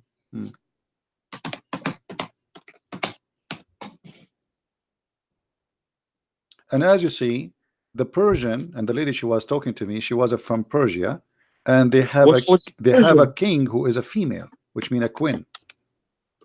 Yeah. So you see what Islam did? Say again? Iran used to be Sorry, ruled. Iran ruled by a woman. Since Islam came, Iran ruled by idiots. So what you are saying to me is about Allah. He gave the women rights. Khadija herself, she was the boss of Muhammad. Since Muhammad he came and became a prophet, Khadija died. He took her money. He forced the women to wear a bag, a plastic bag, made it from black. So why you are lying to us? It says Islam gave the women. Islam gave the women the right to be beaten. Is it true that the Quran says you can beat them? No, brother. No, Islam. What? No, brother. I'm serious, brother. I'm Islam serious actually too. is Isn't it the Quran says you can beat your wives? Yes or no? no, because you know why? You know why, brother? No. So what is verse here saying? Chapter 4, verse number 34. Why you are lying? Why you are lying? Are you a liar? No, of course not. Okay, so why you are saying no? Why you are saying no? Are you trying to, do you think you can lie to Christian Prince? Be honest with me. Do you think you can lie to me? I'm Muslim too, man. Here we I'm go. Muslim. It's in the front of you. Here we go. Chapter 4, verse number 34. I want you to read it for us. Does it say if a woman you fear that she is disobedient, you fear she did not even became disobedient, you beat them, you scourge them? Yes or Uh, no? wait, wait, this 34 Yeah, 4:34. 4:34. or 434? Okay. Mm. Uh, Men are in charge of women because Allah have made the one of them to excel the other, Mm. and because they spend for the properties. So good women are obedient, guarding in secret. But you as a Christian, I Continue don't see reading. how you Continue against it reading. because the Bible also says. Continue reading. Don't stop. Continue reading. Okay, but okay. So good women are the obedient, guarding in secret that which Allah have guarded. Mm. As for those from who you fear rebellion, Mm. admonish them and banish them to beds apart, and scourge them. Then, Mm. if they obey What you, does scourge you them can. mean? Huh? What does scourge them mean? My English is not good. What does scourge them mean? Let me see 1 second. Mm. Are you searching Google now? No, my no, I have a book, where the meanings of words are, man. Oh, okay. I'm gonna. Mm. A whip used as instrument of punishment. Huh? Mm. What scourge them mean? So your God Allah says scourge the women. So you said to me she open a university, she go home, she get beaten. So what she do go to school? She have pimples in her face and she have a balloon in her head from beating, and she open university. Why you are lying to us? Did you I'm not making fun of your mother, by the way. I'm just asking a question. Did your father Ah, you ever can do it, man. did your father give your mother once like a blue eye, like he punched her in No, the eye? never, never. Never. You'll get a beating for mean that. that's mean your My father is a father got big disgusting as Muslim. a He is father, not a good man. Muslim. Your father is not a disgusting Muslim. Does that mean that your mother she was always obedience? That's why he did not beat her. No, but Well, the brother, Quran man, if says if you fear that they are going to be disobedient for you, what is the solution? Beat them. Obviously, your mother always she obey your father, his God, so she obey him, and this is why he did not beat her because you said he never gave her a blue eye. what do you mean by obey? Well, if you say to your wife, make some tea for me, and she did not go right away, you can beat the hell of her. If you say to your wife, take off your panty, I'm horny, and she refused to do so, you can beat her. Any reason, it's up to you. So, well, so good woman. What's on? It says obey. So anything you have to do with obedience, anything you say to her, she don't do, you beat her. But what does the hadith on this verse say? It says otherwise, though. What It otherwise? explains the verse. Where it It says says no, that here you we go. The don't hadith, have the to hadith says you beat them until you make your. different just The hadith says you beat them until you make their skin greener. And here we go. This is the story. The story. no, no. Okay, hold on. I will make you read it. Hmm, Uh, Here we go. Read with me. This is Aisha speaking. Hmm, I'm listening. Go ahead. I'm not going to talk. I will let you read. Read all the sentence. Huh? And I'm listening. Go ahead. brother, you have a beautiful voice, man. What I if you I have what? no? I have what? You have a good voice. You have a beautiful voice, man. My friend, I'm asking you about women beating. Are you flirting with me now? What my what my beautiful voice have No, to no, no. do? I mean, Muslim women they flirt with me. Even Muslim men they want to flirt me live on air. What do you have to do with my No, beautiful voice? astaghfirullah, la. So No, but I what have this some what food this left have in to my do what this have oven. to do with my topic? Why you are saying to me you have a beautiful voice, man? Okay, okay, I'll read, man. I'll read. Okay, go ahead. Rifa'a Hmm. divorced his wife, whereupon Abdurrahman bin Az-Zubair al-Qurazi married her. Aisha said that the lady came wearing green veil to her, Aisha, of her husband, and showed a green spot on her skin caused by beating. It was a habit of ladies to support each other, so when Allah's messenger came, Aisha said, I have not seen any woman suffering as much as a believing woman.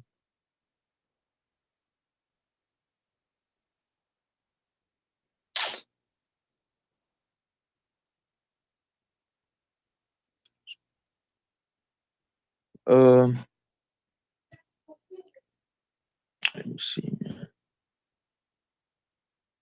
brother.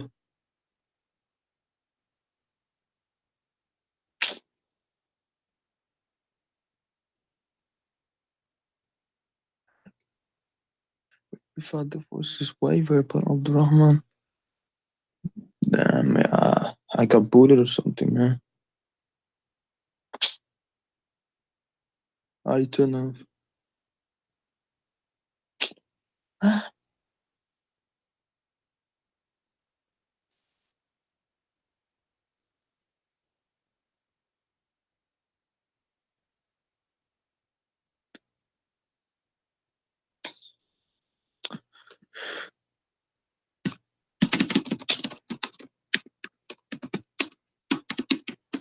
All right, I hear you. Oh, brother, are you there? So what Oh, do I you thought you were. I so heard you something. so what do you say? Did he the husband he beat her until her clothes, her skin became greener than her clothes?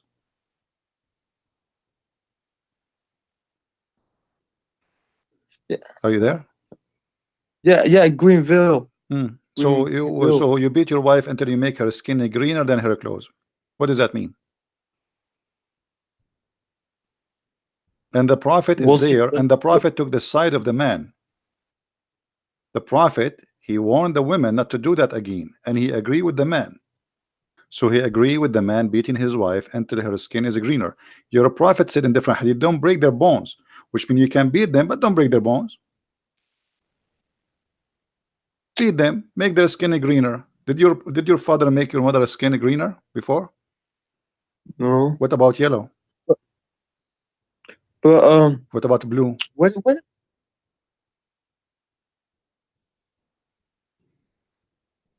Hmm?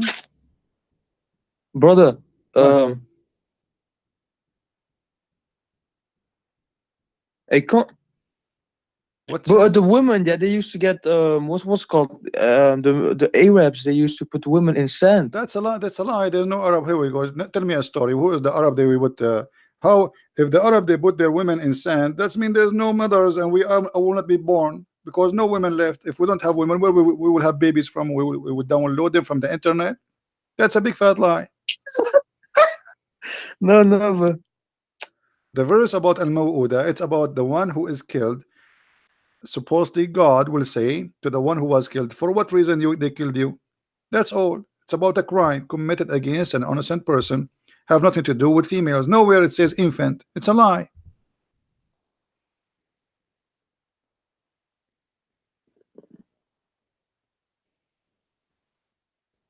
but in First Timothy 2:11 says a woman should learn in quietness and feel submission. I do not permit a woman to teach or have authority over a man. She must be silent. This is in the church when a woman they are talking about making a recipe how to make ice cream or to make salad. So he's saying to them, shut up, this is not the time for that. Either you are a polite and you behave, you are in the house of God, because usually the one who speak about things not in the right time, this is the women. So he's speaking to the women, and the teacher is always the man in the synagogue. This is a Jewish synagogue where always all of them they are Jews, Orthodox Jews. The man is the teacher, the women and the men they are listeners. So there's one guy, his name is Rabbi, and the rest they listen. So women who they are speaking in the church and they have no excuse to do so, then they have. But if you read the whole chapter, you will see that women they can teach. And women, not only that, we have a book, it's called the book of Judges, where you see that women they are judges. You can see in the Bible that women they are prophets too. So the Bible says women are prophet, women are judges, and we have women like Mary. So did Jesus says to Mary, shut up, don't talk? Mary, she came to him and she asked him to do a miracle. He says, this is not my time. But even though yet he did what she asked him for. So you have a wrong understanding and try to fool yourself. The Quran teaching that the woman she is nothing. Islam teaching that the woman is just a sex toy. This is why Jesus said you marry only one person, one. The man he leave his family and the women they join together, they became echad. For what? For the God of Christianity teach that the man is the same as a Christ giving himself to the church, and the woman is the same as the church. So in Christianity, women is equal to the church, which is holy for us. While in Islam, women she is just a sex toy.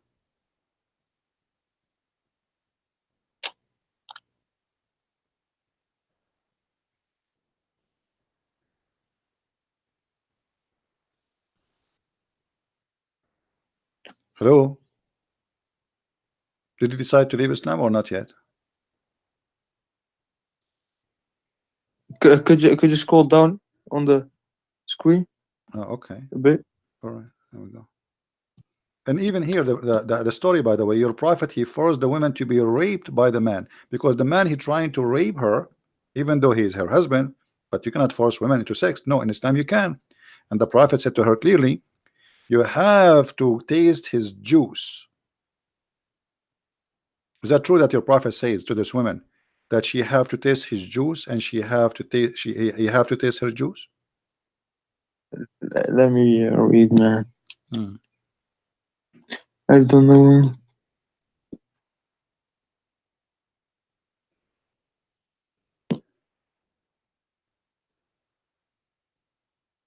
And the prophet said to her, you need to know you cannot get back to your previous husband. So the whole story is what? This woman, she don't want this man. She want to marry a different man. So Muslims are forcing a woman to have sex with the man she don't want him. And Muhammad take the side of the man who want to rape her. Read carefully. Muhammad said, not me. Then you know that it is unlawful for you to remarry Rifa. Rifa is a previous husband.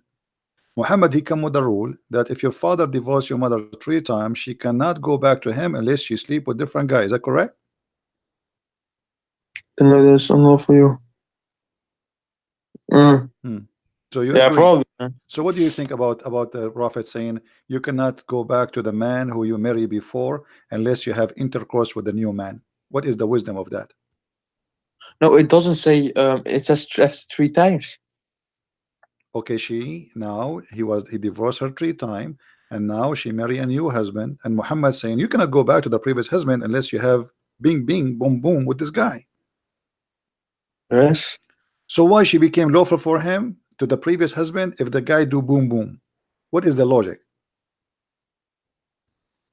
Like the boom boom will certify her to be a wife again for him? No, Like no, she the no, no. women, It's this is what it it's says. because Read it, read it. You cannot get back unless he do boom boom to you. yeah, but this thing is talking about let's say She wanna go back to her previous husband. Do you see? You cannot remarry Rifa. Remarry Rifa. This is the previous husband, so she cannot go back to the yeah. previous husband unless she do boom boom. So now tell me what the boom boom will do to her. What how that will make her lawful to go back to previous husband? Because if she does that, Hmm? her previous husband will accept her. If she does what? So let's say I am with a woman, yeah, Hmm. And who is and the then we who is the married, woman? Who is the then we woman there? You divorce. are the We woman, or married. and she is the man, or who is the man? I'm Ah, confused no, now. I'm the man. I'm the man. I don't know because you say to me you have a beautiful voice, so I'm not No, sure no, now. no, no. I didn't say nothing, man. I Okay, you forget, did man. not say. I Okay, didn't yeah, say yeah. nothing. My ears was okay, Okay. no problem. Yeah, it was Jibril saying that. Okay. Hmm. Hmm. Okay. So are you saying No, the but Quran? Are you saying the Quran did not say that a woman, if she is divorced 3 times, she have to have sex with a new additional guy so she can go back to the previous guy? Are you denying? I think there's some righteousness in that, What and is I the can right? Okay, explain. so you divorce your wife 3 times, and now she have to go and take off her panty and go to my bedroom. I sleep with her. She can't go back to you. What is the righteousness about that? No, she doesn't have to do that. She have Only to. if Here we go. Your she. prophet saying that. Read it, my friend. Read it. Read it. If you want, he said, you know that it is unlawful for you to remarry Rifa unless you do boom boom with Abdul Rahman. So what the boom boom of Abdul Rahman will do to this woman to make her lawful for her previous husband? Tell us. It's like a test. Testing what? Testing her vagina? No, Well, no, bro. Like I said, he is doing I'm boom married to a he woman, is doing and boom then boom we where? divorce, and then we marry again, and we Okay, divorce, hold we on. marry again, we divorce, we marry Well, again. Then it Muslims, it's just okay. chaos. It's chaos. If you It's not don't, good for the if family. Islam is against divorcing and remarrying, well, why you Muhammad allow you to divorce and marry as much as you wish? Still, this one will not No, prevent you because still you can have her back. All what you need to do, she go sleep around again, and she come back to you. And now she became more of a whore because she's sleeping around in order to come back to you. So you made her a whore, so everybody can jump on her. What is the wisdom? You made her sleep with other guys so she can go to the previous guy. And what's her No, fault? She that's is not the one who divorced. It's the husband who divorced. So now your prophet is punishing it's who? Is punishing the women or the man? The one who will do boom boom to her is her, not him. What about your prophet says if you divorce your wife 3 times, we will let them do boom boom to you. And then he will not do that. Because now you punish the women. The woman, she is the one who is going to have sex with a strange man she don't like. As you see, he's beating the hell of her.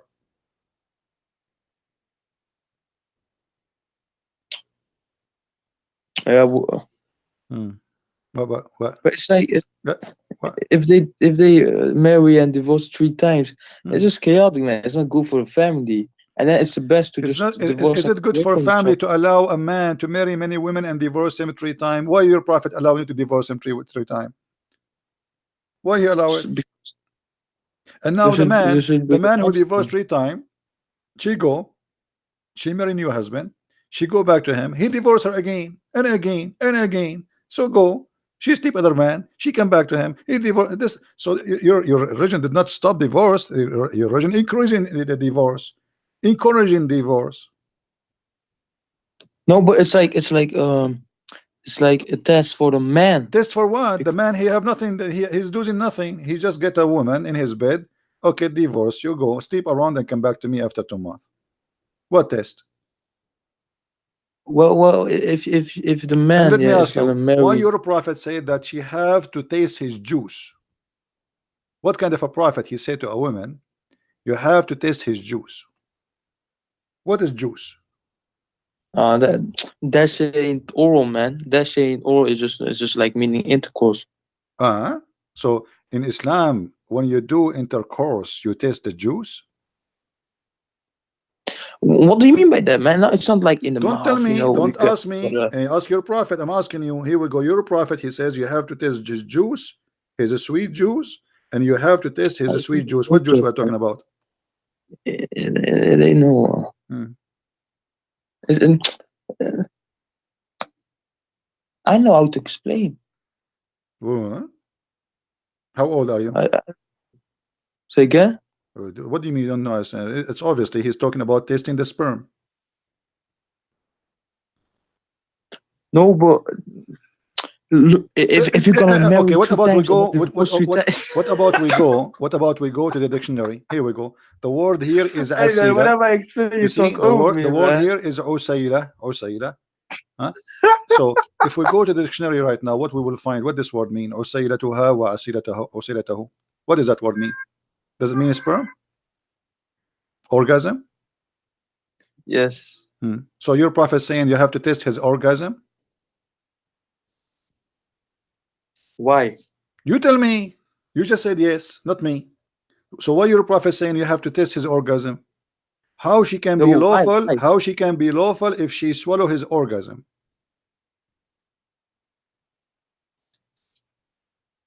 Um, no, but that's the point, isn't it? If you divorce three times, This is the then you're point. not talking Guys, no this more, is the man. point. This is You're the just point. making fun Guys, of did you it. hear it? This is the point. The point is that in Islam we teach a man to swallow the orgasm of a man, and the man have to swallow the orgasm of the women.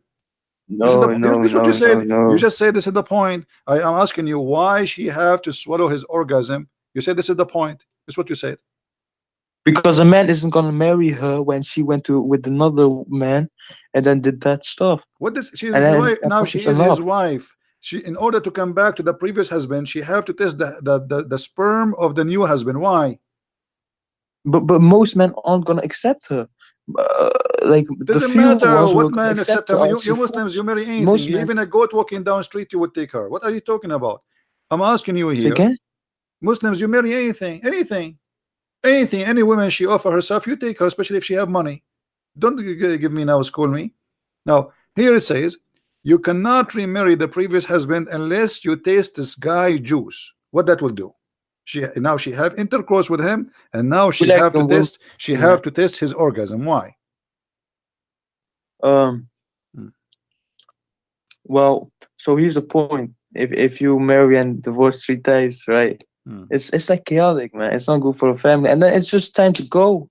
You gotta find someone else But because it's why not he working with need to you. taste her juice? What is that? I'm not asking you time to go. What time to go? You made the woman as a hooker. Today she is here, tomorrow she is there. This is what Islam is about. There's no marriage. This is why we keep saying in Islam they don't believe in marriage, they believe in a contract. It's a sexual contract.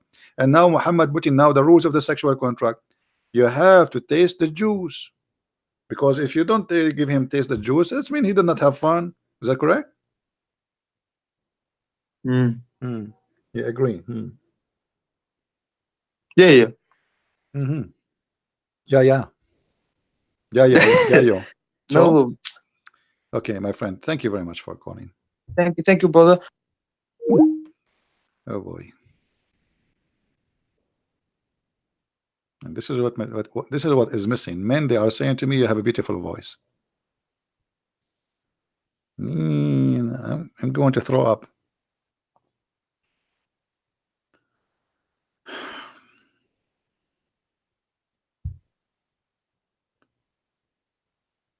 What a cult. What a cult. Anyway, guys, I don't know. How many of you here is first time? How many of you are first time here? If you are first time, I advise you to leave and not to come back, because you will be addicted. I'm warning you. Uh,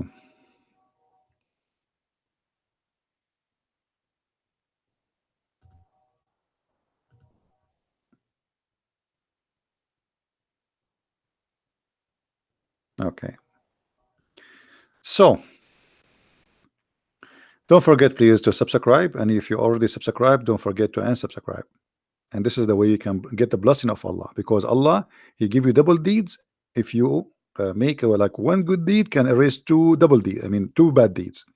So do this: make a bad deed by subscribing, and then unsubscribe. Then Allah will put in your credit two deeds. So imagine if I can do that in the bank. I put $1, then I would draw, and then the bank they will put $2 instead of the dollars I take off, and then I put it again, and I take it again.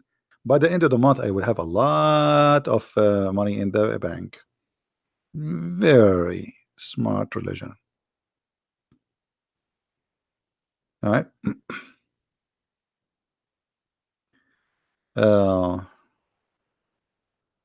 I want to marry you.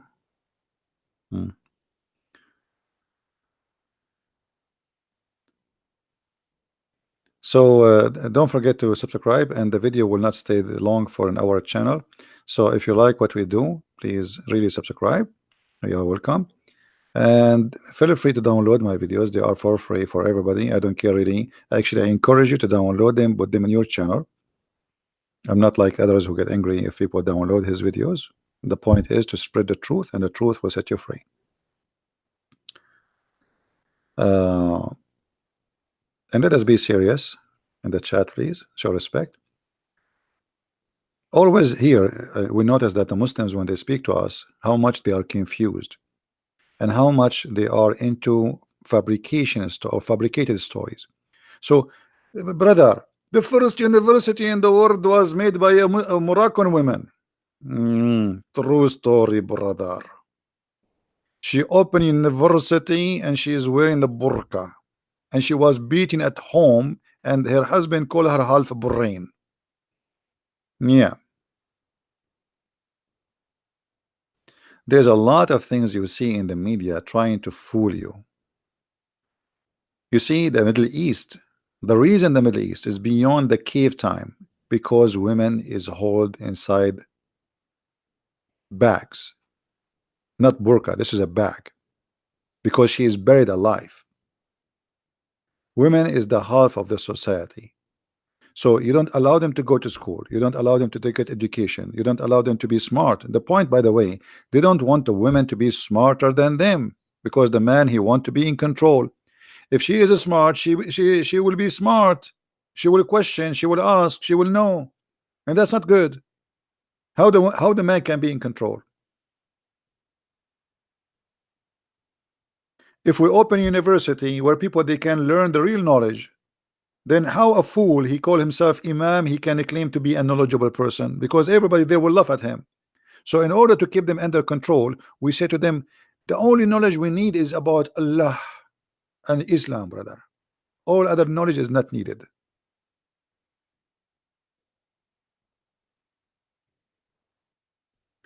They curse the kuffar. The kuffar are useless. There's no need for them. And then they buy your TV, they buy your phone, they buy your internet. But everything they have in their life to make them happy is made by the kuffar. Nothing make a Muslim happy in his life is made by Muslims. This is the truth, including chocolate. Even candies is not made by them.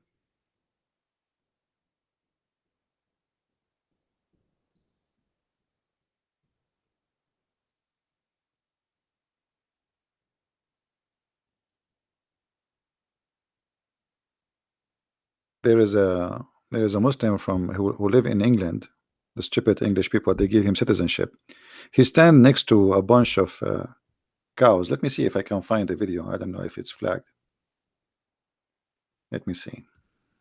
So in his video he was saying, brother Thithar, look at those cows. Those cows are more useful than the infidel, the kuffar.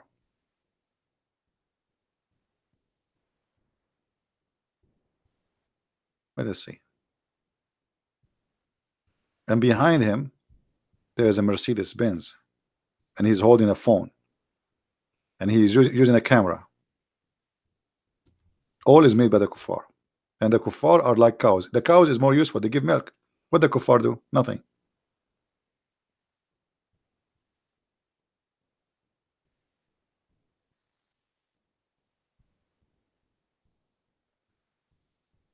I will try to find the video.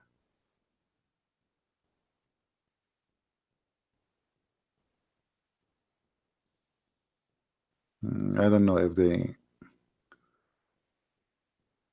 took it down. Let us see.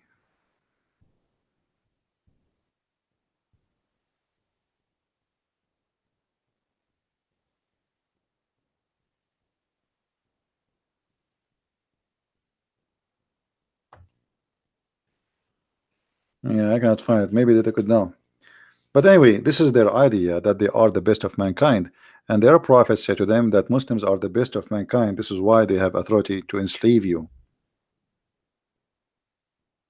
Islam is totally different from what you hear from politically correct media forms. Absolutely, they teach you nothing but false news. That is the truth about Islam. This is their books, and this is their prophet, and this is their Quran. The best of mankind is those Muslims, chapter 3, verse number 110. Okay, what is the best about them? Is the one who bring who? Mankind, with the chains around their necks till they embrace Islam. You will never see that in your CNN TV. You will see that a program says ISIS is not Islam. You will see someone like James White who claimed that he is a person, a Christian who defend Christianity, but the fact is not. He says ISIS is not Islam, and whoever says ISIS defends Islam is lying.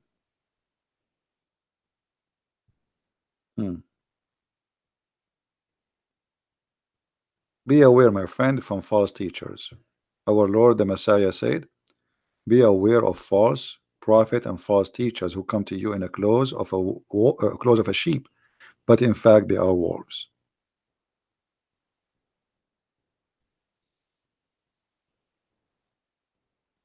Be aware. And here we say things as it is, with no makeup. No makeup. Which is one more worse? Both of them, they are. It is one coin have two faces. So if you ever thought that the Shia is better than the Sunni, you are mistaken. Shia actually more dangerous because they play nice. They are very good actors until they are the upper hand, and then you will see what they will do to you.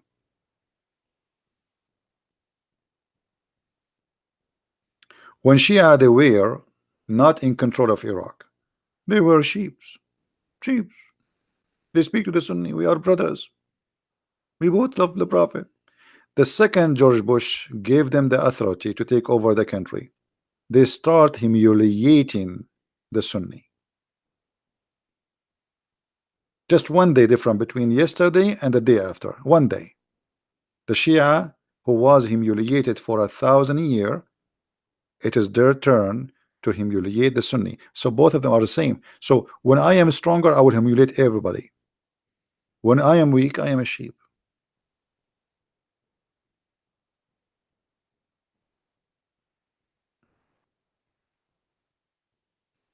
Dawa man cow. Okay, let's see. Look like somebody he found it. Thank you for searching.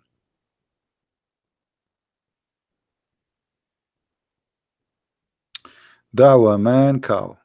Yeah, I saw the video. Actually, I was going to make a video about it, but you know, YouTube will. Yeah, here we go. This is the Please video go of this introduce you guy to some. was speaking about that we are like cows.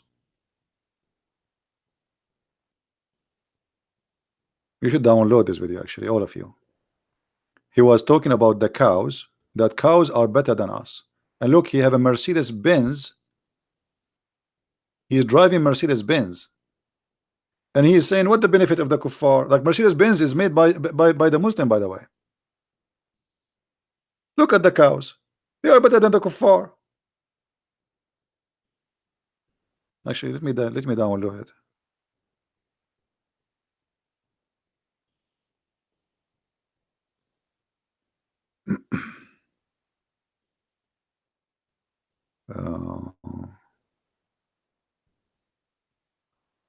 I will download. You should, every one of you, actually download it and share it around.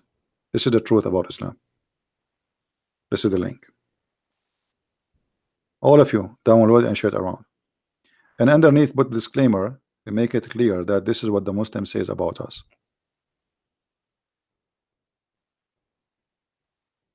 No, they are not stupid. The stupid is the one who gave them citizenship. This is what he believes.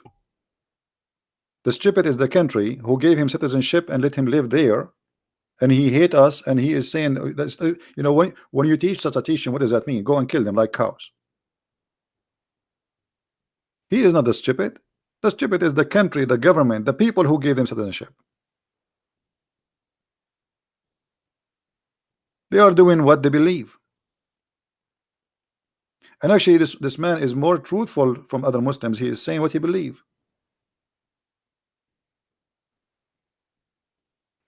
No, we don't teach violence here, my friend. Don't say that word in my chat.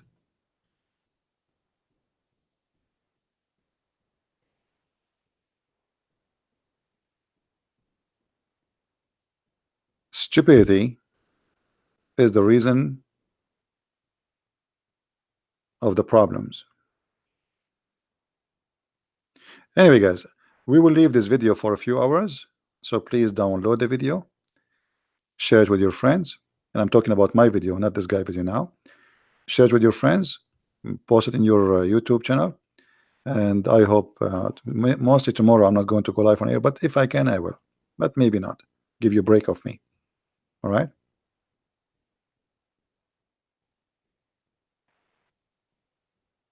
Mahdi, Saddam, he killed many Shia after the USA armed them. Before, the Shia never dared to open their mouth. Give me a break. Saddam, he started that because the war is two-part. George Bush the father and George Bush the son. So give me a break, Abdul. You Shia never open your mouth, never dare to open your mouth all your life during Saddam Hussein until George Bush the father come. And then when he became weak in certain areas, and the American, they armed you. Even the war now, which happened in Iraq, the Shia, they came and they kissed the shoes of George Bush to go and free them from the dictator Saddam Hussein. And a day after he free you, you ask the American to leave. This is what the Shia do. They play taqiyya. All right.